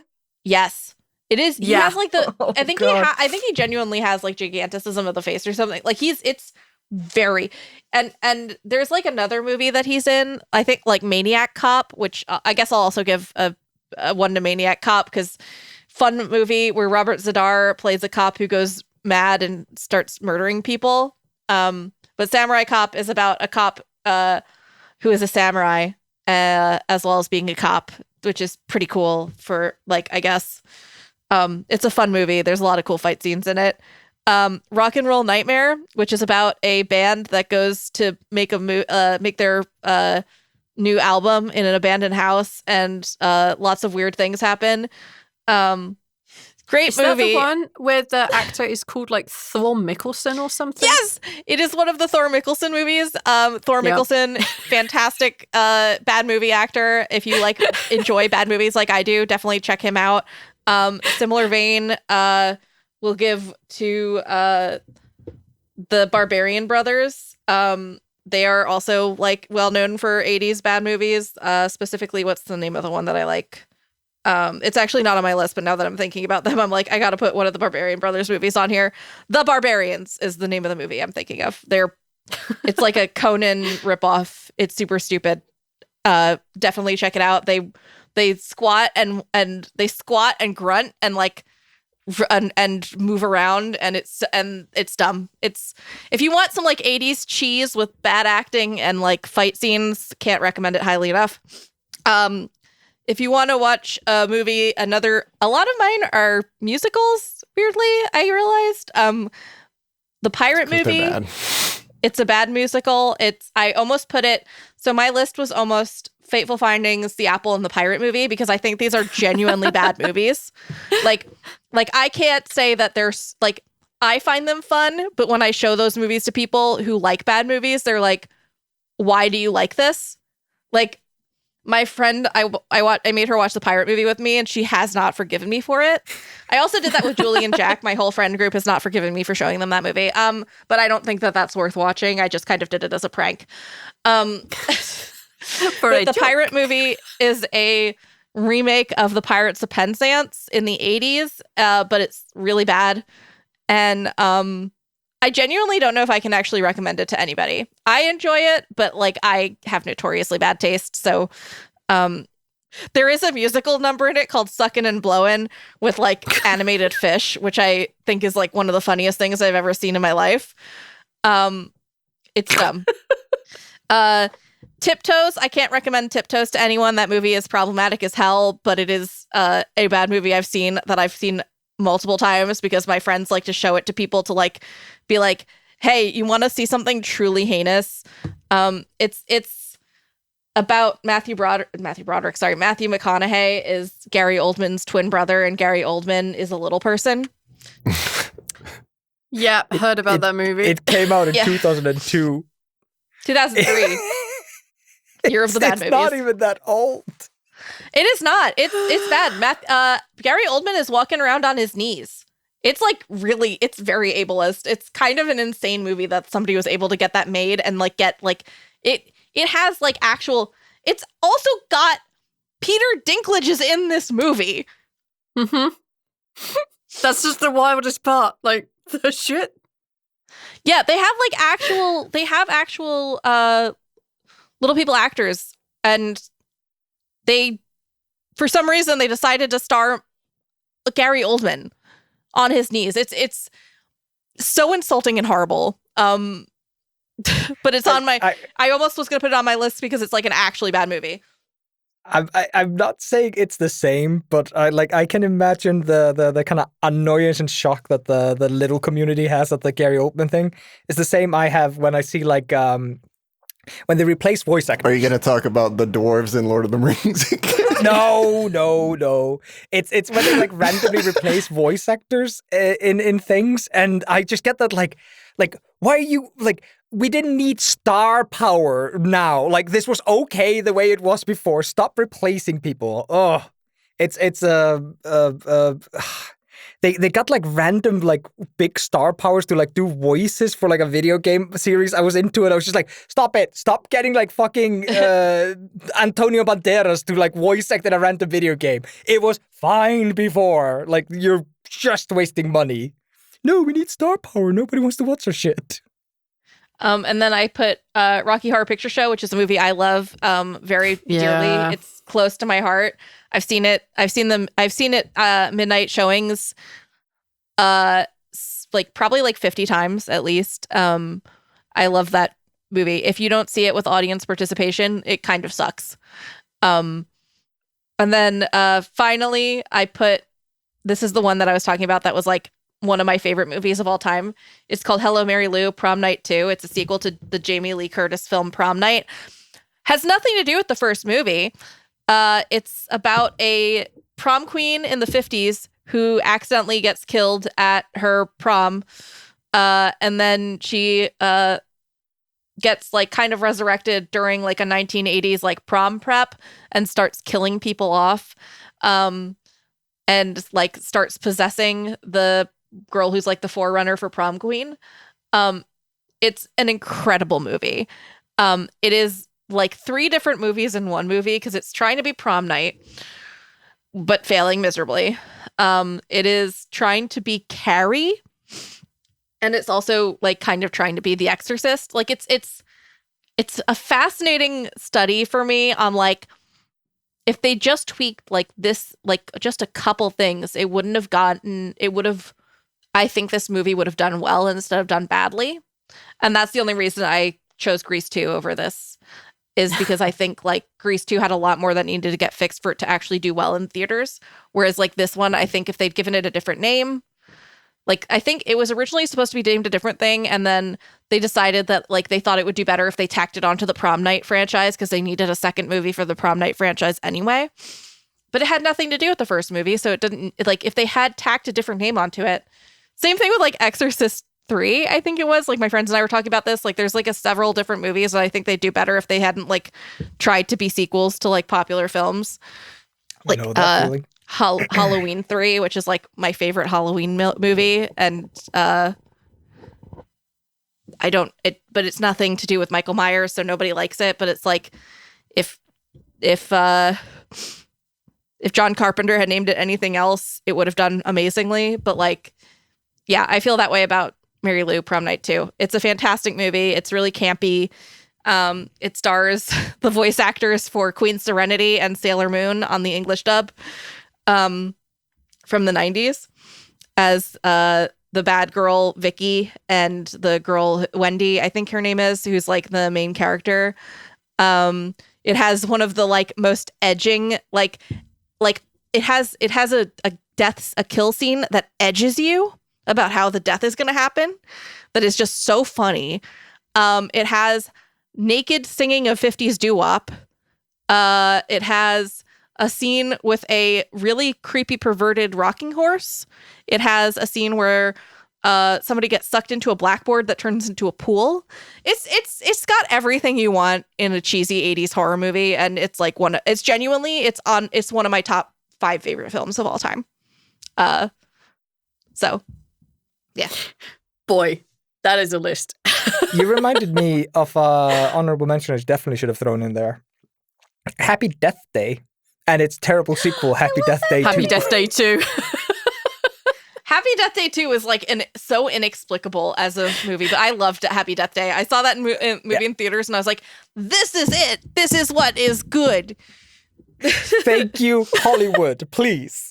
More of this. And then I saw 2 and I was like, no. Less of this. It's still fun, but like maybe I feel like this movie might have been Project Almanac a little bit. Goddamn. Well, I think we've made it. We made it to the end. Huzzah! You think so? 3.5 hours later? Jeez, yeah. Hey, sometimes these 5 people episodes do go a bit, and we had a lot to talk about this time. Thank you so much for bringing a great topic, Casey. This was a blast. Thank you for being a guest. Finally, we got you. Yay! Next time, my topic is top 3 best airports. Oh, God. No. Wow. So we'll contact your people about getting you to come back at some point. Don't call us. Don't call We'll us. call your people. We'll call your people, yeah. I think that's it. Thank you all so much for listening, and you will get to find out what next month's topic is next month, because I think it's Aethel, right? Yeah. It's going to be awesome. Yes. And not at all cancelable or problematic. It will be great. It will be great. It'll be great. All right. Thank you so much for listening, and we'll see you next time. Bye. Bye. Bye. Hello, everyone, and thank you so much for listening to this episode of 4 Top 3s. It has been a blast having Casey on, and getting Casey and Arch, the other 2 of the Blighthouse crew, together to do this season has been awesome. And this was a weirdly fun thing to talk about, diving into different movies that we like but also dislike, and movies that I just absolutely abhor. I want to say thank you to that. And if you want to send Casey some love, come and join us on the Discord. Talk about the movies in our 4 Top 3s part of our Discord. We kind of love hearing what you guys have, because we're only 4/5 people and we only have so many opinions, and I love learning about the cool stuff that you guys like to come up with. So yeah, check out the Discord. It's probably somewhere down in the notes, and yeah, just let Casey know that you approve or disapprove of their movies, and definitely suggest more bad movies, because Casey loves that. Other than that, there's going to be an ad for Make Me a Nerd, which I have been on very recently. It is a little interview show talking about nerdy things, trying to convince the person who's not a nerd about things that are nerdy. And I talk about actual plays and role-playing games. So yeah, check that out, and you can hear the ad now. Hello there. What is Make Me a Nerd, you ask? Well, good question. It's a podcast for both full-blown nerds and those who are nerd curious. It's hosted by me, Mandy Kaplan, a mainstream middle-aged mom who loves all things football, Taylor Swift, and housewives. And each week, I'll be introduced to some form of nerdery way outside my comfort zone. By who, you ask? I know. It's by whom. That was my nerd test, and you passed it. Congratulations. Well, I'm inviting full-blown sci-fi, Ren Fair D&D loving geeks to help me expand my horizons and try to recruit me to nerddom. Until then, as Captain Crunch says on the Jefferson Starship, they're great. Nailed it.